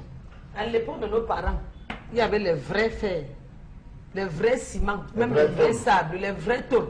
Partez chez ma grand-mère ici au Carrefour Casino. Les tôles qui sont là-bas, donc, avant même que mon grand-père ne vienne faire la croix, ma grand-mère, il y avait dans ça. Nous sommes là en génération, même mes petits là. La dernière fois qu'on était en train de détruire un poteau, on dit qu'on voulait faire quoi pour Charles a mis le caterpillar, il faut au moins 2 jours là-bas parce que le caterpillar n'arrivait pas à broyer le fer. Moi-même, j'ai on mettait seulement quoi dans la maison. C'est ma grand-mère disait que nous, à l'époque là, on construisait les belles maisons, c'était bien. C'est pas vos histoires qu'aujourd'hui on construit une maison 2 mois après, tu entends que la maison s'était écroulée. Il y avait les bons fers, les meilleurs papins, tout était bien. Maintenant, c'est parce que les Chinois, je ne sais pas si ce sont les Chinois qui fabriquent ou c'est toujours nous, je ne sais pas. Même en fabriquant ce qui n'est pas bien, le nombre de dosages est normal, non. Aujourd'hui, tu prends quelqu'un qui vient t'aider à construire, il te dit, je suis ingénieur. Attends, ils ont le nom, c'est le quoi là? Entrepreneur, voilà le gros mot Chalamel. Je suis entrepreneur en construction, bâtiment, à faire quoi? Le long français, donc le long français qu'on ne connaît même pas là. Il vient, il te sort un devis. Tu lui dis, je veux tel nombre de ciment, tu donnes un nombre de sable. Il diminue sa part. Parfois, il ne diminue pas, il construit aussi à part. Avec les carreaux, le sable, le ciment, les planches, et ça rentre dans quel compte? D'accord, merci beaucoup. On va, madame, monsieur, prendre rendez-vous pour dans un court instant pour la suite de cette émission sur Equinox Télévision. Nous sommes de retour, madame, monsieur, pour cette deuxième partie de l'émission, partie charnière de ce programme, puisqu'on va évoquer des choses très très sérieuses pour ce Cameroun. Mais avant de faire tout ça, on va lire quelques messages que vous nous envoyez via le numéro attitré de l'émission. Et Florazé, je fais appel à vous. La première réaction de cette seconde partie nous dit « J'aimerais vous dire qu'avant de construire à partir de 2 étages, il faut automatiquement faire le carottage, c'est-à-dire l'étude de sol, en prélevant également quelques échantillons de chaque couche qu'on étudie au labo et le calcul de charge également. Donc c'est beaucoup de techniques aussi. Une autre réaction ce matin par rapport à la colère de Charles Hamel. Voilà. Il y a tellement de réactions ce matin. Je vais lire quelques-unes. Si tout le ménage, c'est elle qui s'occupe de ça, donc ça devient un problème pour la femme à la maison. Une autre réaction, ce matin, fait le repassage. Si elle n'a pas encore fait d'enfant, parce que le repassage a des effets négatifs également sur son bassin. Chez moi, le repassage est interdit pour mes filles. C'est Bruno à la cité ici qui réagit. Attendez donc le problème quand elles iront en mariage demain. Il faudra savoir comment résoudre ça. Quand leurs maris vont poser ce problème de repassage. Le tout n'est pas de dire chez moi mes filles ne repassent pas. Il faudra aussi dire chez moi mes filles n'iront pas en mariage. C'est ça. J'ai une cousine. C'est quand sa fille a eu le probatoire. Papa est content, il dit à son fils, mais non, aujourd'hui je vais laisser les venir avec les cadeaux. Il y a des filles, c'est toi qui vas nous faire le petit déjeuner aujourd'hui. La fille, elle est entrée dans sa chambre, elle s'est mise à pleurer. Papa attend, elle va, mais elle dit, c'est quoi? Elle dit, qu'est-ce qu'elle a eu? Elle dit, papa, je ne sais pas faire un œuf. Comment? Je ne sais pas faire une omelette. Et comme disait Chalamel, elle appelle sa maman. Donc ta fille ne sait pas. Je ne connais pas. Il lui a dit, à partir de cet instant, pendant toutes les vacances de congés, tous les congés de grandes vacances, c'est elle qui va préparer tout. Le père a mis la bonne en congé. Il a dit, c'est toi qui vas préparer. Voilà. C'est comme ça. Je pense que toutes ces catastrophes sont encouragées par le régime en place. Donc c'est lui qui encourage le volet par conséquent. Ils sont fous, alors ils se foutent des catastrophes. Autre réaction ce matin par rapport à la colère, les techniciens ont maintenant le système de croisement des parpaings. Il n'y a plus de poteaux dans les bâtiments. C'est Christian qui réagit, a dit bon Barry. On gère tout dans les moules. Voilà, nous dit-il. mais c'est ça. Ça veut dire, comme disait Jean, tu as 100 mètres de gaz. Montre-moi quelque chose là. C'est pas bon. Les poteaux croisants. Alors qu'à l'époque où nous, on n'avait pas votre agence de normes. Regardez les anciennes cités SIC. Les anciennes cités SIC. C'est bien construit. Alors, autre réaction, les problèmes de construction dans notre pays proviennent des techniciens qui brillent par leur malhonnêteté. Ils utilisent le mauvais matériel pour couper un peu sur notre argent. J'en suis victime, c'est Franck Babillier qui réagit à Mabanda. Autre réaction ce matin, c'est la faute des moyens aussi. La faute des moyens, les Camerounais font le bricolage, les maçons font leur maison avec des matériaux détournés. C'est espoir de quoi qui réagit ce matin. La première règle d'un technicien dit de quoi tu ne peux pas être maçon, construire maison sans construire ta maison. En construisant la maison de l'autre, tu dois construire. Non, mais la preuve, il te tourner un camion qui va compléter par le lisez un dernier message. Voilà. La première cause, c'est la pauvreté et le gouvernement qui fuit ses responsabilités. Donc, moitié de maisons, vous avez vu dans certaines maisons qui n'ont pas de WC. Bon, vous avez qui vous dit qu'il faut absolument passer par le parpaing pour avoir de belles maisons? Vraiment. Qu'est-ce qui vous dit qu'il faut absolument le parpaing pour avoir une supra le parpaing. Le parpaing n'est réservé que pour les pays tempérés parce que en journée. C'est bon, on a terminé. On va tout de suite prendre la revue des réseaux sociaux, Florazé. Oui, aussi. On revient. 2 informations déjà. La toute première, on reste avec le contentieux électoral, avec également les codes présidentiels, avec les vives réactions qui vont dans le tour des réseaux sociaux, avec cette requête du candidat Maurice Kamto en annulation partielle justement des opérations électorales dans les localités situées dans cette région du pays, qui a donc été recevable en la forme, mais en vidant justement son délibéré, on le rappelle, dans la soirée d'hier, le Conseil constitutionnel a donc décidé a décidé que sur l'ensemble des faits et moyens allégués, la requête du candidat Maurice Kamto est donc non justifiée, les moyens invoqués étant considérés comme non fondés. Beaucoup de requêtes, on le rappelle, ont été rejetées par le Conseil constitutionnel. Et puis, on rappelle qu'il y a donc cette information qui a également apporté pas mal de réactions. Par exemple, celle de Paul Kinguet, qui lui également se lâché. Nous rejetons en bloc les résultats qui vont sortir de ce même conseil. Et on a également eu des réactions comme celle de Cabral Libye, qui lui a dit, je cite, on est en train de voler la victoire du peuple camerounais, au peuple de prendre également ses responsabilités. Et ceux qui pensent que c'est fini se trompent, a-t-il dit. Je leur dis que ça ne fait que commencer. Tant de réactions justement en attendant la proclamation des résultats de l'élection présidentielle du 7 octobre. Les Camerounais fixent à présent leur regard sur les membres du Conseil constitutionnel qui ont en qualité de pionniers, donc la lourde responsabilité, on le rappelle, de proclamer les résultats du scrutin présidentiel. Eric Fopoussi. Alors, ce qu'il faut dire, c'est que Cabral Libye a dit ce qu'il a dit, et ça, c'est intéressant. Bon, Megan, vous faites quelques commentaires de ces propos de Cabral Libye. Cette sortie depuis le 7 octobre dernier, c'était la première sortie depuis le contentieux. Le rejet d'ailleurs de la requête déposée auprès du Conseil constitutionnel par le Parti Univers. Cabral donc s'est exprimé et dit clairement qu'un candidat de l'opposition a gagné l'élection présidentielle du 7 octobre dernier. Si ce n'est pas un soutien à Maurice Kamto, c'est quoi? Oh, ça ressemble. Voilà.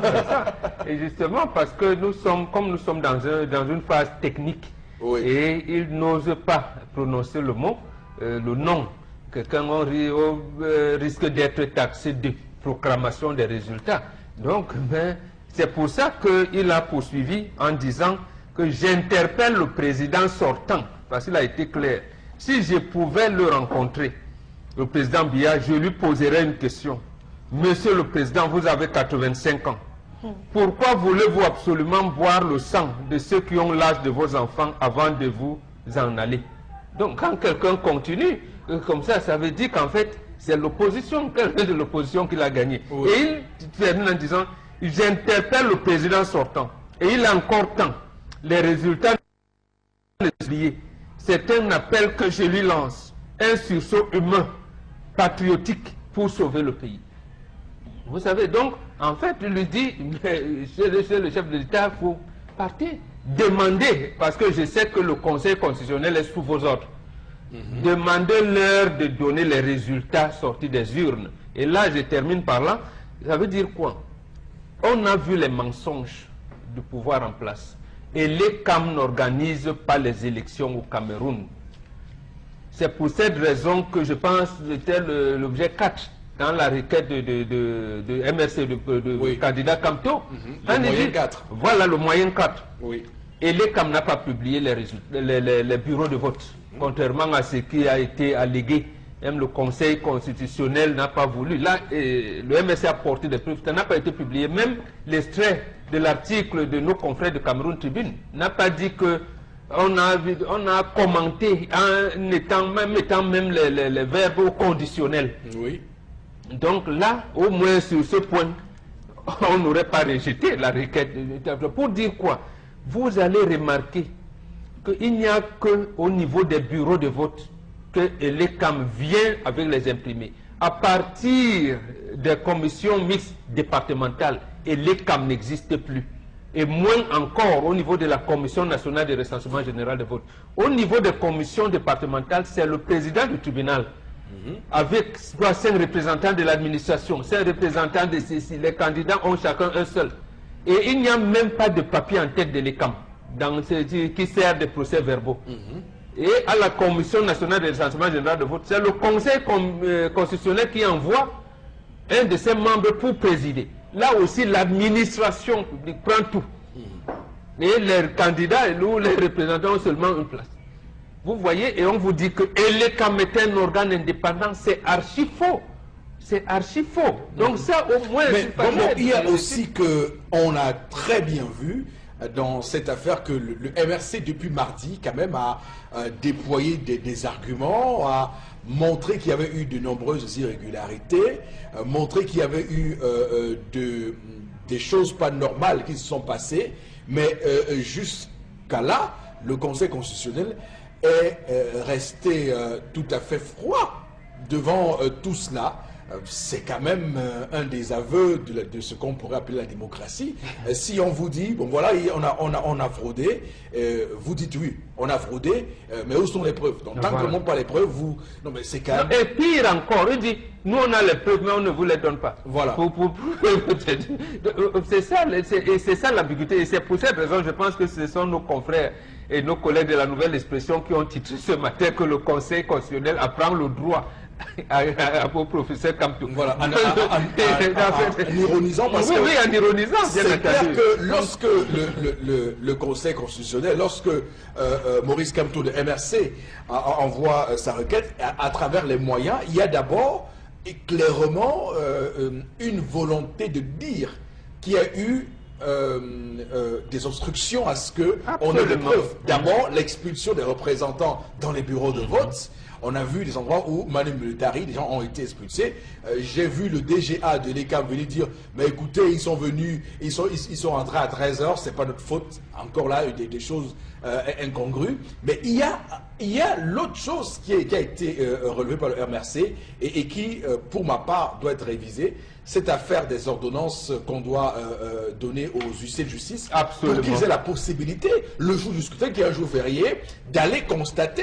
Et c'est là encore, et je pense que c'est même là les conseils de Maurice Kamto qui ont appris à ce conseil ce qu'est le droit. Parce que l'huissier de justice ne peut pas être un représentant, ne peut pas jouer le rôle d'un huissier de justice. Mais on est où dans ce pays? Justement, vous comprenez donc que ça aussi, ça devait être recevable. Oui. C'est-à-dire que le fait pour le MRC d'avoir vu toutes ces requêtes rejetées, comme si les présidents de tribunaux avaient tenu une assemblée générale oui. à cet effet. Oui, pour se passer le vote. Voilà, vous voyez donc pourquoi ils savent bien que c'est eux qui tiennent les commissions départementales.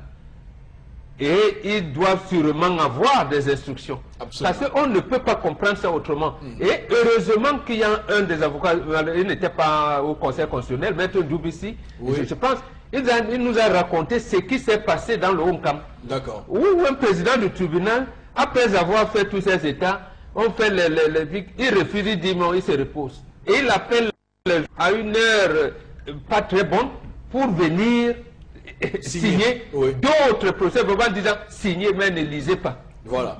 Signer, mais le représentant lui dit mais comment on peut signer quelque chose on ne lit pas. Donc vous voyez cette chose-là, c'est au moins deux recours qui auraient pu être recevables. Être recevables. Être jugé fondé. Absolument. Oui. Et là vous allez vous rendre compte que vous avez une administration qui est en collision avec le RDPC et avec l'ECAM.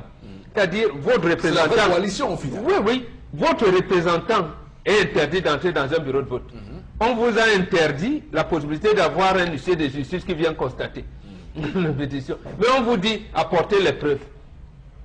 Vous voyez, nous sommes dans une dictature terrible. Oui, et donc c'est ça qui jette un trouble à cette élection présidentielle. Et c'est quand même dommage qu'avec toutes ces irrégularités, on sait tous ce qui s'est passé, les acteurs se sont exprimés, les conseils du candidat du MRC, Maurice Kamto, se sont exprimés sur un nombre important de faits qui se sont déroulés à travers le pays. Et là encore, on va revenir, et là, c'est le dernier point, sur cette affaire de PV. Parce que si dans ce pays, on ne tranche pas cette question, absolument, on ne va pas sortir de l'auberge. Vous irez à n'importe quelle élection, les gens trouveront toujours le moyen de frauder et vous dire que non, le code électoral ne précise pas qu'on doit signer le PV page par page. Voilà. C'est une question qu'on doit juste après ça régler et au moins pour ça, le MRC, c'est une victoire au moins pour ça. Moi, je pense que oui, ça a été aussi le procès, parce que là, l'opposition le savait. Le code électoral est mauvais et que le gouvernement n'a pas cru devoir le changer, le modifier. Oui. Donc, il fallait donc venir devant la haute juridiction en lui disant, voilà la loi que vous nous dites, elle n'est pas bonne, elle est mauvaise. La preuve, vous-même, vous êtes tombé dedans.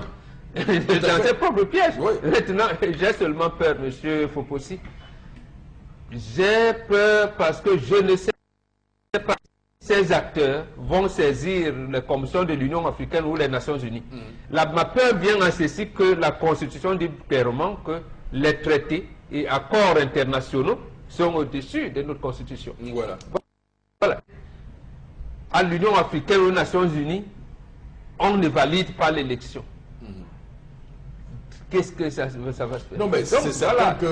certain que ça pose un réel problème. Et là, on va voir. Parce qu'il y a Paul-Éric Kingé, le directeur de campagne de Maurice Kamto, qui a pris la parole hier et a clairement déjà dit qu'ils vont rejeter ce qui sera proclamé comme résultat par le Conseil Parce que constitutionnel. les autres s'attendent à ce que les gens descendent dans la rue. Moi, Ouais. j'ai vu plutôt, et là, c'est une attitude que j'apprécie.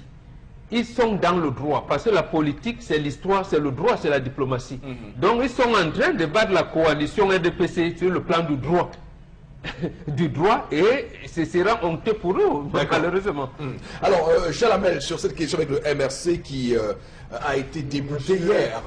Monsieur Eric Fopoussi, Oui. il fallait être dans les rues de Douala hier pour voir et pour essayer de faire une analyse du sentiment, du sentiment de chaque Camerounais, malgré le fait que Néo a aidé certaines personnes à ne pas voir, à ne pas vivre cela, parce que dans de nombreux quartiers, il faut le dire, en plus de ceci que le tam-tam national s'est arrangé pour qu'on ne diffuse pas. Et ça, il faut préciser qu'on ne diffuse pas ce qui se passait jusqu'à ce que le SDF insiste pas ça, nous devons de la On va y revenir. J'en viens. Oui, avec le SDF. Beaucoup étaient obligés de se déplacer pour aller regarder, pour aller vivre en direct le contentieux. Je commence par le premier point. Le premier point portait sur la récusation de certains membres, M. Eric Fopoussi. Je crois qu'en aucun moment vous ne pouvez être juge et parti. On a commencé par le président lui-même du Conseil, le Conseil constitutionnel, la Cour constitutionnelle, dont la femme est députée dans l'Union et son. Donc, de ce premier point, à ce niveau déjà, ça prouve qu'il a une certaine affiliation avec le parti. Il y a qui l'a nommé, vous savez dans quelles conditions il a été nommé, ce qu'il a fait lors de sa nomination. Sorti de la retraite. Monsieur Eric Fopoussi, vous avez Emile Essombel, vous avez Amadou Tidiane, vous avez Jean-Baptiste Baskouda, qui a été longtemps dans ce gouvernement. Vous avez Emmanuel Bondé, dont on a retiré le nom. Juste après qu'on a commencé à invoquer son nom, on a retiré son nom. Mais c'est des propos, c'est comme des faits par là. Vous avez, j'ai parlé d'Amadou Tidiane, vous avez encore un ancien, je prends un ancien, toujours, un ancien classique, qui lui-même se retrouve à faire la Constitution. Le Kénénonfac. Non, j'ai parlé de Kénénonfac. Le nom va me revenir. Donc, ils sont nombreux là qui occupent, M. Fopoussi, des positions avec une accointance, sinon que trop avec le parti au pouvoir. Déjà, ça démontre déjà le fait que il y avait, la balance devait pencher. Ils ont dit c'est celui qui nomme qui a la possibilité de pouvoir récuser en tirant le débat ailleurs. Alors que ce n'est pas ça. En tirant le débat ailleurs. C'est celui qui nomme qui peut cesser vos fonctions, mais c'est pas celui qui nomme qui peut vous récuser. Alors qu'on ne demandait pas la cessation de fonctions. Voilà. Donc, voilà où nous ont entretenus. La deuxième chose, M. Eric Fopoussi, c'était celle de la violence sur les représentants, les différents représentants, où ils ont soulevé la question, ils ont démontré bataille après bataille comment ils ont subi des violences dans certaines zones, notamment dans la zone du sud Cameroun, où on ne les a pas permis de pouvoir, c'était un représentant du MRC qui se faisait taper, d'autres sont allés même se plaindre à la gendarmerie, et Dieu merci, ils ont dit, nous avons tous les documents, on a essayé de présenter, ils ont essayé d'expliquer, jugé à la fin non fondé, recevable sur la forme, mais non fondé sur le fond. Nous avons le manque de bulletins de vote, monsieur Fopoussi. Voilà notre argument qu'ils ont développé en disant, mais nous sommes arrivés, les bulletins de vote étaient finis. On dit, à ce niveau, on nous a encore sorti qu'aucun texte de la loi ne prévoit ci, ne prévoit ça. Mais je pense quand même, monsieur Fopoussi, que si ce n'est pas le folklore... Mais pour ceux qui... il y a un acteur qui expliquait encore l'autre jour, et je le cite, sur l'affaire des bulletins de vote qui se terminait par rapport au MRC. Il y en a qui, justement, prenaient 2 bulletins, donc allaient voter, parce qu'il y avait des endroits où on vous disait, si vous revenez avec le bulletin du MRC, on vous donne l'argent. Ça, il faut le préciser. Maintenant, le deuxième point, monsieur, il faut aussi, on a abordé la question de la répartition du financement de la campagne. Lorsqu'on aborde cette question, on s'est tous rendu compte que le temps où on a remis cet argent, vous-même, il ne fallait pas être un malvoyant ou un malentendant pour vous rendre compte que les délais où on a donné ça ne permettaient même pas à un candidat, monsieur, il faut aussi de pouvoir se déployer, de pouvoir faire X ou Y. Ils ont soulevé la question des affichages. Nous, ici même, vous avez le simple, on a décrié cette question d'affichage, on dit aucun texte de loi ne prévoit qu'un Boutiquier a constaté qu'on a affiché sur son portail, sur sa porte. Voilà. Donc, vous voyez qu'on se retrouve là, avec des faits palpables, des faits vécus par tout le monde. Chacun a touché du doigt. Mais on nous dit, c'est pas possible, vous ne devez pas le penser. Dans le bureau de vote où j'étais, moi personnellement, j'ai voté ici à Douala, monsieur Eric Foposi, lorsqu'on venait même déposer, c'était pas la même. Il y avait pour un candidat qui était plus abondant par rapport à notre candidat. On a décrié cela, ils nous ont dit non. Le président du bureau a dit que je vais appeler pour qu'on vienne remplacer jusqu'à la fin, jusqu'à l'heure où je quittais, parce que je ne peux pas revenir le soir pour la veille. Je quittais, ça n'a pas été fait. Donc, monsieur il faut aussi, cela laisse insuffisance. Ce laisse quoi insuffisance? Parce qu'on a déjà vidé ce contentieux qui est vraiment l'homme à abattre, c'était le professeur Maurice Kamto. Permettez-moi de le dire parce que, en même temps qu'il y avait ce débat sur d'autres plateaux, on ouvrait, il fallait charcuter. Vous avez vu la réaction, l'autre réaction, c'est celle du président, du secrétaire général adjoint du RDPC qui a fait une sortie. Moi, j'ai eu l'impression là qu'on était en plein meeting. Il fallait suivre les expressions. Comment est-ce qu'on peut venir dire que le président, on veut dire que, pardon, le professeur Maurice Kamto s'est retrouvé à, comment on va dire ça, c'est sur la presse, voilà, il a dit quelque chose comme ça, que c'est par voie de presse que son patron a appris qu'il démissionnait de ses fonctions de ministre, après avoir servi 7 ans. Donc c'est une trahison. C'est une trahison. Vous avez un colonel, deux colonels, des responsables du tribunal militaire, monsieur le Foposi, qui défait à une convocation au niveau de la plus haute cour, mais qui est le sans cadre national d'identité. Mais il faut quand même se poser des questions, monsieur le Foposi. Et qui sont appelés par qui un parti politique? Qui sont appelés par qui un parti politique. Donc ici là, je crois plutôt qu'on a établi la victoire d'Elekam, du MINAT, et du RDPC, c'est tout, monsieur. Alors, j'ajoute quand même que dans ce que vous dites, il y a beaucoup de choses qui sont, et j'aimerais le faire observer à ceux qui nous regardent ce matin, parce qu'il y a un avocat là, de Elekam, qui a fait également lui aussi une litanie tout à fait regrettable, c'est qui Maître Atanganamou, un truc comme ça. Oui, quelque chose comme ça, oui. Alors, lui, il est l'avocat d'Elekam. Il est l'avocat d'Elekam. Oui. Il est l'avocat de l'organe censé être neutre dans cette présidentielle. Mais ce bonhomme a passé son temps à tirer sur Maurice Kamto. Mais je me suis dit, mais attends, si ces gens-là avaient su l'état d'esprit, avant de commencer cette élection, ça veut dire que Elekam, en y allant, savait qu'ils y allaient pour combattre Maurice Kamto. Mais c'est pas possible. L'avocat, si ce monsieur avait été l'avocat du RDPC, j'aurais compris que oui, ils sont adversaires, mais l'avocat d'Elekam, personne n'a relevé ça.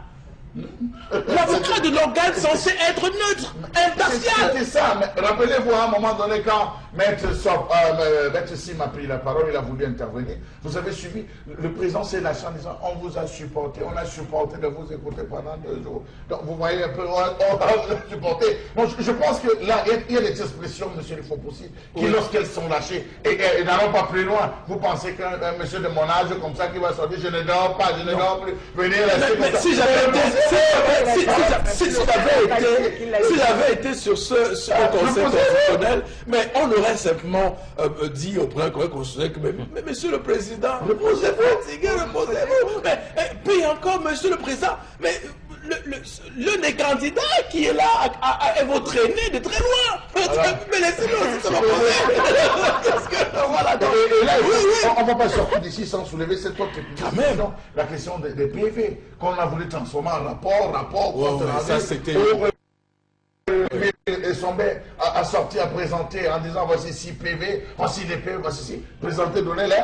Il a refusé, mais le président lui-même savait aussi que tout était bien, donnez-les, monsieur Lucier, venez pas. Il a incité, le président, donnez-les. qu'on regarde et qu'on se rende compte que c'est à la dernière page qu'ils sont allés, qu'on a visé. Pourtant, c'est un procès verbal. Vous avez vu toutes les réactions. Et on se disait, quand même là, il devait avoir une petite victoire parce que tout a été brillamment, savamment défendu. À la fois, on dit recevable sur la forme. Voilà, non, Mais les moyens ne sont pas fondés. Absence de preuves. Et pourtant, l'un des moyens disait qu'il y avait eu une entrave à avoir ces preuves-là, parce que les représentants du MRC étaient systématiquement donc chassés des bureaux de vote, et que ensuite il y a eu ces huissiers qui n'ont pas pu avoir les ordonnances qu'il fallait. À un moment donné, quand même, dans ce pays, lorsqu'on est fort, on doit pouvoir au moins avoir un peu de cœur. Quand on voit les réactions de ces hommes politiques qui se sont battus pour cette campagne électorale et qui se rendent compte qu'au final, ils sont venus faire des recours et que voilà, la réponse a été ce qu'elle a été hier, on se pose des questions. Mais qu'est-ce qu'on veut pour ce pays? Vous n'avez pas vu le candidat, je ne sais pas, le secrétaire général adjoint du RDPC qui se promenait dans la salle comme si la salle lui était acquise. Il a manqué même d'enregistrer certains documents aux gens en disant on dit que c'est terminé. On se posait la question de savoir, est-ce que... Mais moi à la fin je me suis dit, je n'ai rien compris, monsieur Rifoposi, à la fin. Je n'ai rien compris. Voilà, donc voilà l'élection à laquelle on a assisté au Cameroun. On aura l'occasion de revenir sur le MRC dans les prochaines semaines. Alors, tenant sur le MRC, on termine. J'ai entendu quoi sur ça? Quand un truc encore, qu'on parle encore, tu n'entends même plus moi. J'attends que les résultats, où ça sort quand on peut, on ça sort. Lundi ou plus tard, lundi. Le dernier délai, c'est lundi. Ça peut sortir demain. Depuis le jour, les gars, ils dorment. Je dors. Même hier, j'ai regardé, ils ne comprenaient moi rien. Ou même ce soir, il peut même envoyer un communiqué en disant que 18h. Chacun vient parler, ça peut après maman. On parle en français, on parle en anglais, on retire le long français, on retire le petit français, on retire. Je n'ai rien compris dedans. J'attends que les résultats. D'accord. C'est les résultats que j'attends. On va, Florazé, passer à autre chose.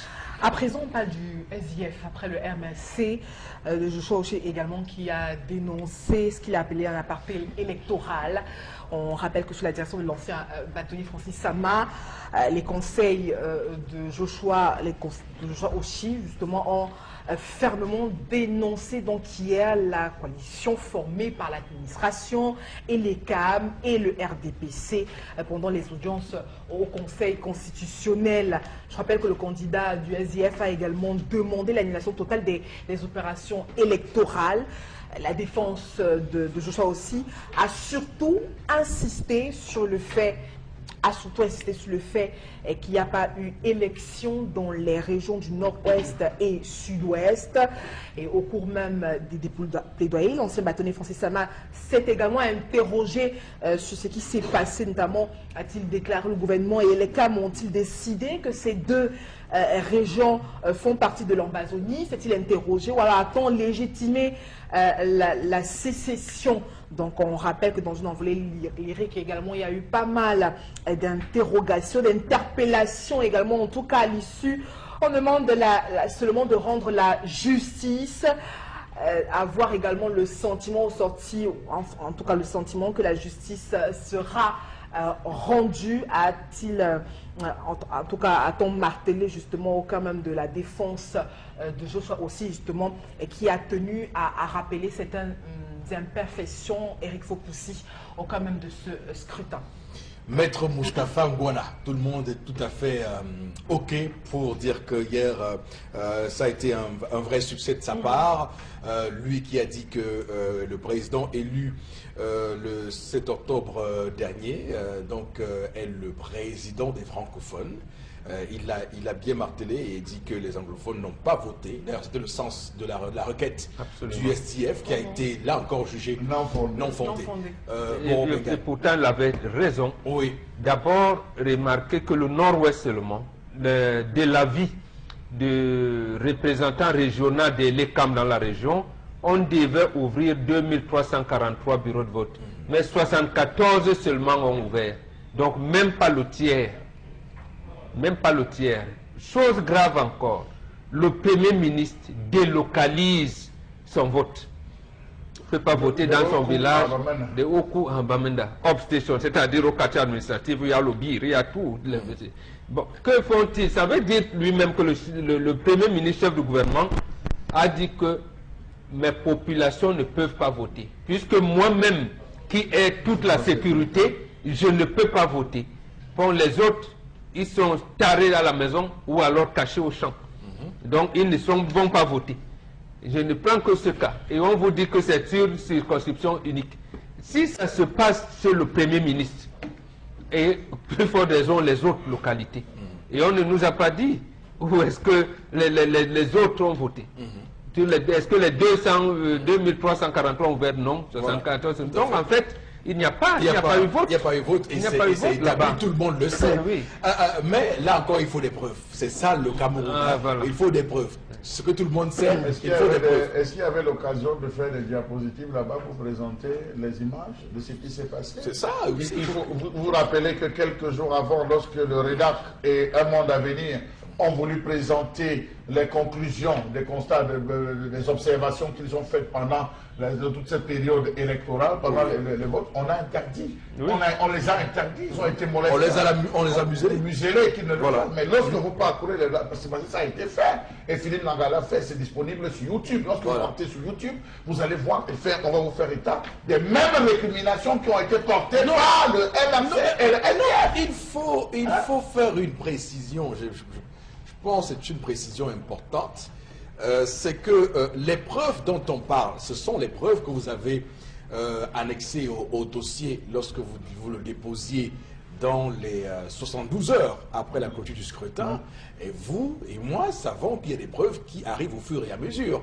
Pourquoi ces nouvelles preuves ajoutées au dossier ne sont pas exploitées par le Conseil constitutionnel? Moi, je pose cette question. Pourquoi doit-on se fier à ce délai aussi rigoureux lorsqu'on a des preuves tangibles? C'est ça qui est affligeant. Ça veut dire que quand le MRC montre les PV non signés, quand hier le SDF montre les PV non signés, qu'est-ce qu'on leur dit? On dit, mais on n'a vu aucune de ces preuves dans votre requête, dans les 72 heures. En fait, il y a les preuves, mais parce que ces preuves n'ont pas été montrées dans les 72 heures, ça pose aussi une question de ce code électoral. Est-ce qu'on doit continuer à garder cette affaire de 72 heures parce que ça pose problème? Et il y a l'avocat du RDPC, j'aime toujours prendre les exemples, l'avocat du RDPC, il arrive, au lieu qu'il fait son speech, normalement, il commence à évoquer une affaire qui n'a aucun sens.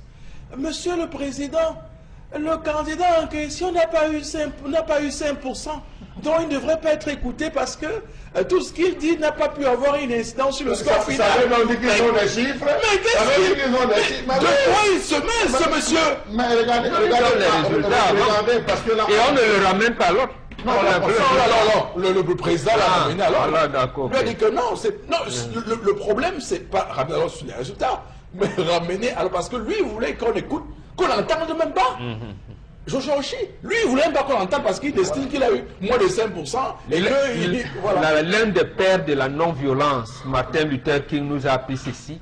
Notre vie commence à s'arrêter le jour où nous gardons le silence sur les choses graves. Voilà. Les choses graves sont en train de se passer au Cameroun, nous ne pouvons pas garder le silence. Tout à fait. Et je rencherai avec vous avec cet extrait du livre Contrat social Jean Rousseau, écrit en 1762. Le plus fort n'est jamais assez fort pour être toujours le maître s'il ne transforme sa force en droit et l'obéissance en devoir. Madame, monsieur, c'est la fin de la revue des réseaux sociaux. La suite de l'émission. Avec ISPA.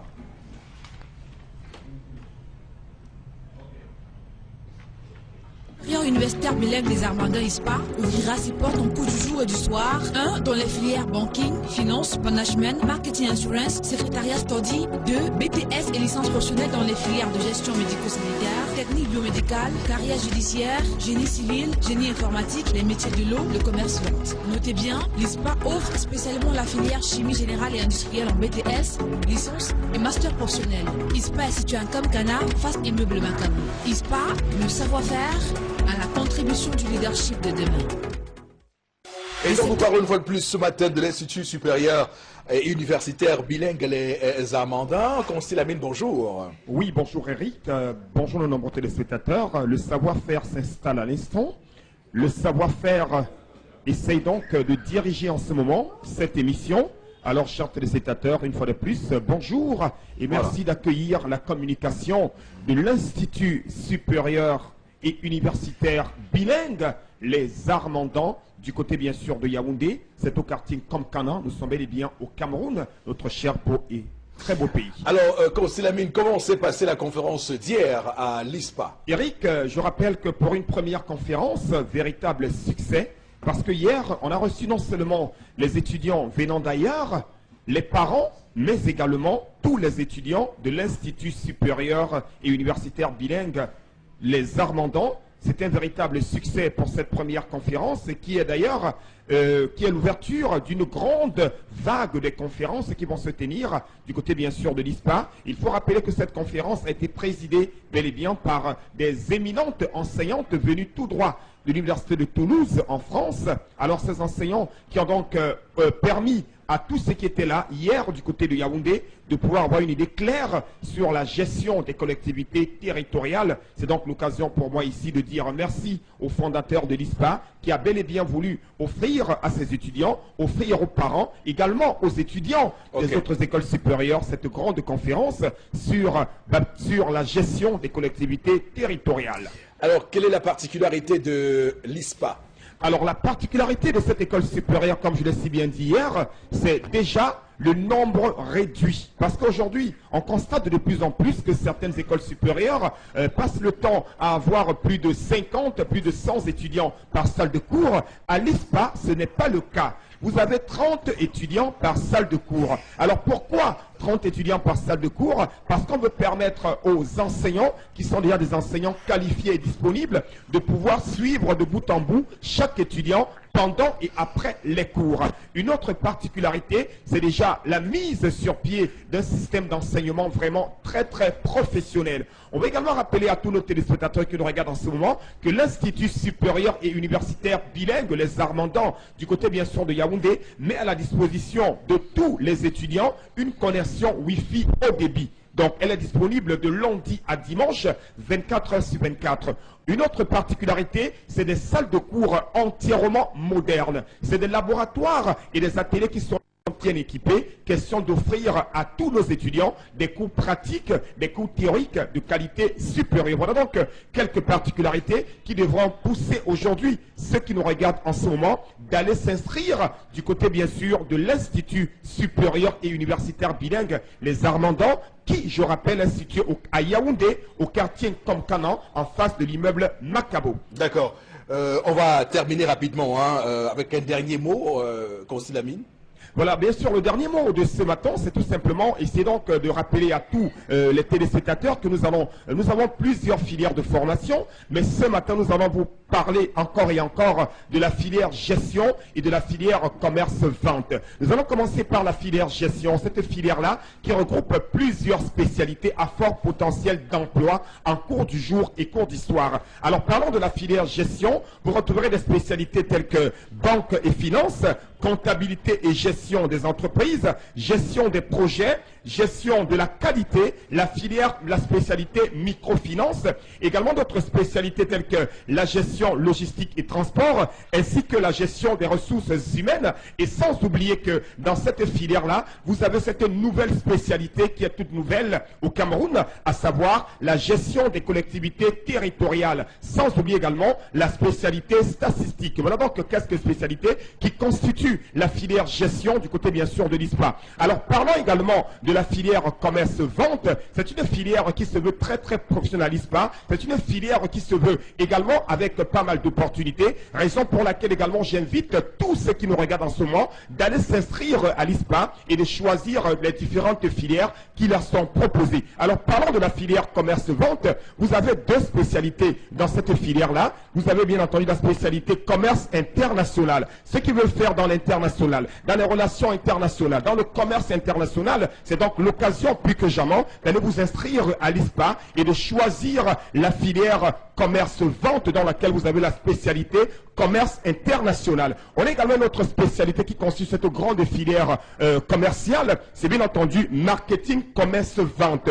On a donc une idée claire sur les différentes spécialités qui constituent tout d'abord la filière gestion et la filière commerce-vente disponible à l'ISPA en cycle BTS et licence professionnelle en cours du jour et cours d'histoire. Et bien, je rappelle, c'est la section anglophone et francophone. Donc, nous permettons à tous nos étudiants d'être entièrement bilingues. Alors, pour sortir rapidement, chers téléspectateurs, n'hésitez surtout pas, faites le bon choix, choisissez l'Institut supérieur et universitaire bilingue Les Armandins, du côté bien sûr de Yaoundé. Merci beaucoup et à tout à l'heure. Merci beaucoup. On va tout de suite basculer avec interpellation, madame, messieurs, de ce matin.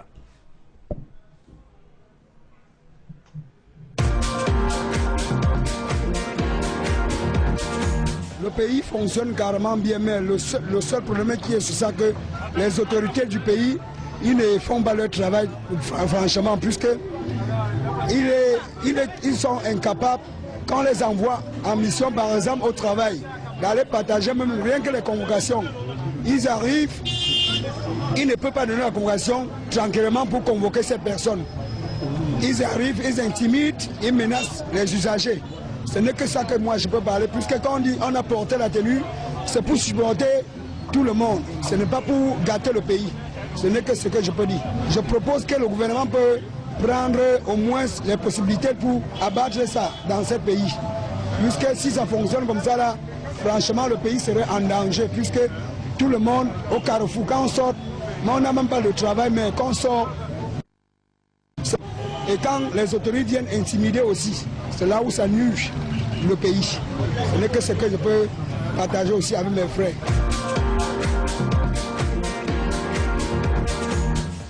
Voilà qui est clair pour le compatriote ce matin qui réagit à ces autorités, hein, à ces forces de maintien de l'ordre. Bon, c'est pas tout ça, il y a toujours quand même quelques brigaleuses qui essayent de jouer les.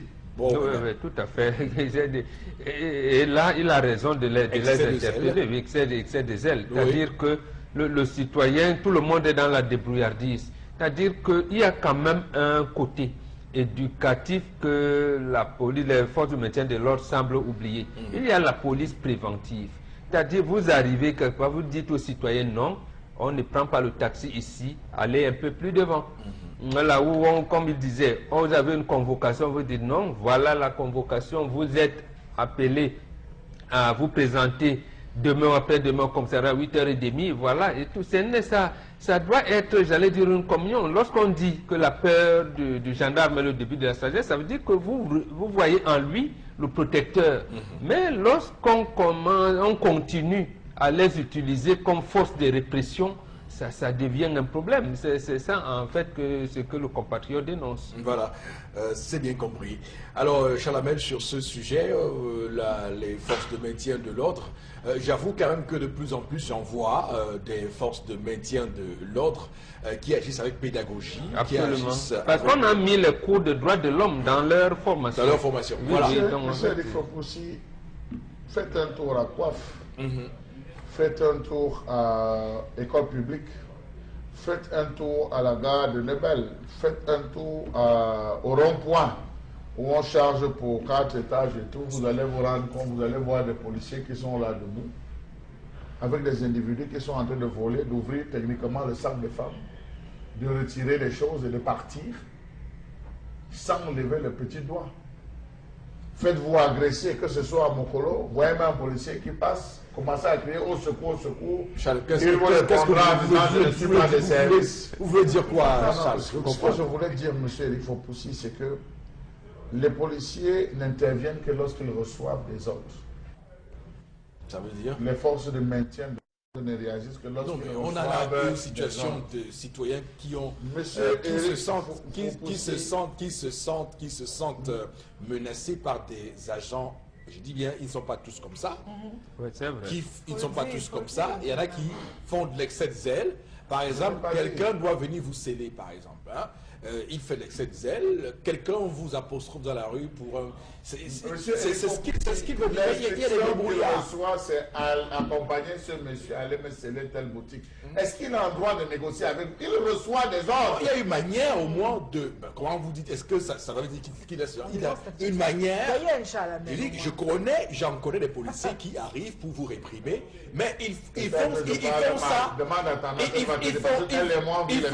Ils font ça d'une manière tellement élégante que vous vous rendez même pas compte qu'on est en train de vous amener quelque chose. Absolument. Donc il faut clairement le dire. Merci beaucoup. On va tout de suite passer à Consti Lamine. Rebonjour Consti. Alors, rebonjour Eric, rebonjour les nombreux téléspectateurs. Après donc la communication, tout à l'heure sur une très grande école supérieure, le concept Salaka s'installe à nouveau sur le plateau B de cette émission pour parler de ce complément alimentaire pas comme les autres. Oui, vous l'aviez adopté, vous êtes devenus des véritables communicateurs de ce complément alimentaire. Je vous dis merci beaucoup. Et bien entendu, alors n'hésitez surtout pas, c'est bien entendu votre complément alimentaire qui est bel et bien disponible au magasin 1001 tapis en face du Palais d'Ika à l'entrée de la rue Mermoz. Et je ne saurais continuer ma communication ce matin sans remercier l'un des éléments qui assurent la livraison de ce complément alimentaire dans la ville de Douala. C'est bel et bien le très grand taximène Aoudou qui nous permet de pouvoir livrer tous les clients qui sont dans la ville de Douala. C'est donc l'occasion pour moi de dire merci à M. Aoudou, véritable taximène et partenaire du concept Salaka. Alors à présent, il est question déjà pour moi de rappeler les vertus de ce complément alimentaire. Ça permet de réduire les complications du diabète, de régler le taux de cholestérol dans le sang, de réduire naturellement la pression artérielle. Également, ceux qui ont des problèmes de rhumatisme, ceux qui ont des problèmes d'articulation, c'est donc une solution idéale. Côté bien sûr de ces avantages, il faut également rappeler que le complément alimentaire Von Bio Oméga 3 permet également de réduire les complications du diabète. Vous êtes diabétique, plus besoin de vous inquiéter, plus besoin de pleurer à longueur de journée. Voici un complément alimentaire qui vous permettra de réduire les complications du diabète. C'est bien entendu le Von Bio Oméga 3. Je vous le conseille, c'est efficace. Voilà pourquoi je suis là pour vous parler de ce complément alimentaire. Vous l'avez à combien? À 5 000 pour une boîte de 30 gélules. Je dis bien, c'est 5 000 francs pour une boîte de 30 gélules et c'est une gélule par jour pendant le repas. Je dis bien, vous avez la boîte qui contient 30 gélules, vous l'avez au prix de 5 000 francs et c'est disponible au magasin 1001 tapis, c'est à Douala au Cameroun, à l'entrée de la rue Mermoz en face du Palais d'Ika. Et ceux qui n'ont peut-être pas le temps de venir au magasin, appelez tout simplement à nos numéros de téléphone, vous serez livré quel que soit où vous êtes. Je rappelle que nous faisons la livraison à domicile et parlant bien sûr de la livraison à domicile, les clients qui veulent être livrés à domicile supporteront tout simplement une partie des frais de livraison. Oui, que vous soyez à PK12, à Bepanda, à Bomono, à Souza, à Garoua, à Maroua, vous voulez être livré à domicile, vous appellerez tout simplement au numéro du concept Salaka et nous nous chargerons d'acheminer votre complément alimentaire à domicile et vous ne payerez que une partie des frais de livraison, bien entendu. Alors à côté bien sûr de ce complément alimentaire, vous avez votre lotion, la lotion des diabétiques. Elle est importante, oui, cette lotion, car votre peau est délicate, elle est fragile, elle est sensible. Vous l'avez à 6 000 francs, cette lotion des diabétiques. Vous l'appliquerez 3 fois par jour sur les pieds et le corps. Vous l'avez à 6 000 francs, disponible toujours au magasin 1001 tapis, en face du Palais d'Ika, à l'entrée de la rue Mermoz. Et nous interpellons tous les clients qui sont hors de la ville de Douala. N'hésitez surtout pas, ne paniquez surtout pas. Faites confiance au concept de Salaka. Les numéros de téléphone s'affichent à l'instant au bas de l'écran. Que vous soyez à Yaoundé, où nous avons un représentant, à Evolova, où nous avons un représentant, à Bertois, à Maroua, en Gaoundé et à Garoua.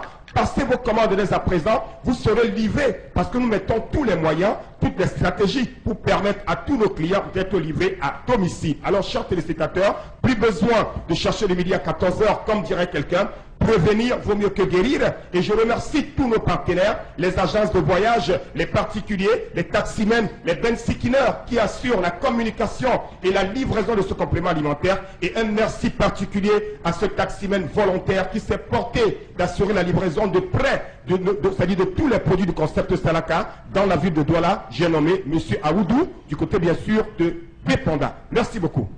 Merci beaucoup, Consil Lamine, pour cette intervention musclée, on va dire, dans le Zénith. Florazek, vous reprendre quelques messages pour sortir de l'émission rapidement, parce que nos téléspectateurs continuent de nous apporter leur contribution au sujet que nous posons sur cette table depuis ce matin. On parle évidemment du MRC et du SDF qui ont été déboutés hier au Conseil constitutionnel.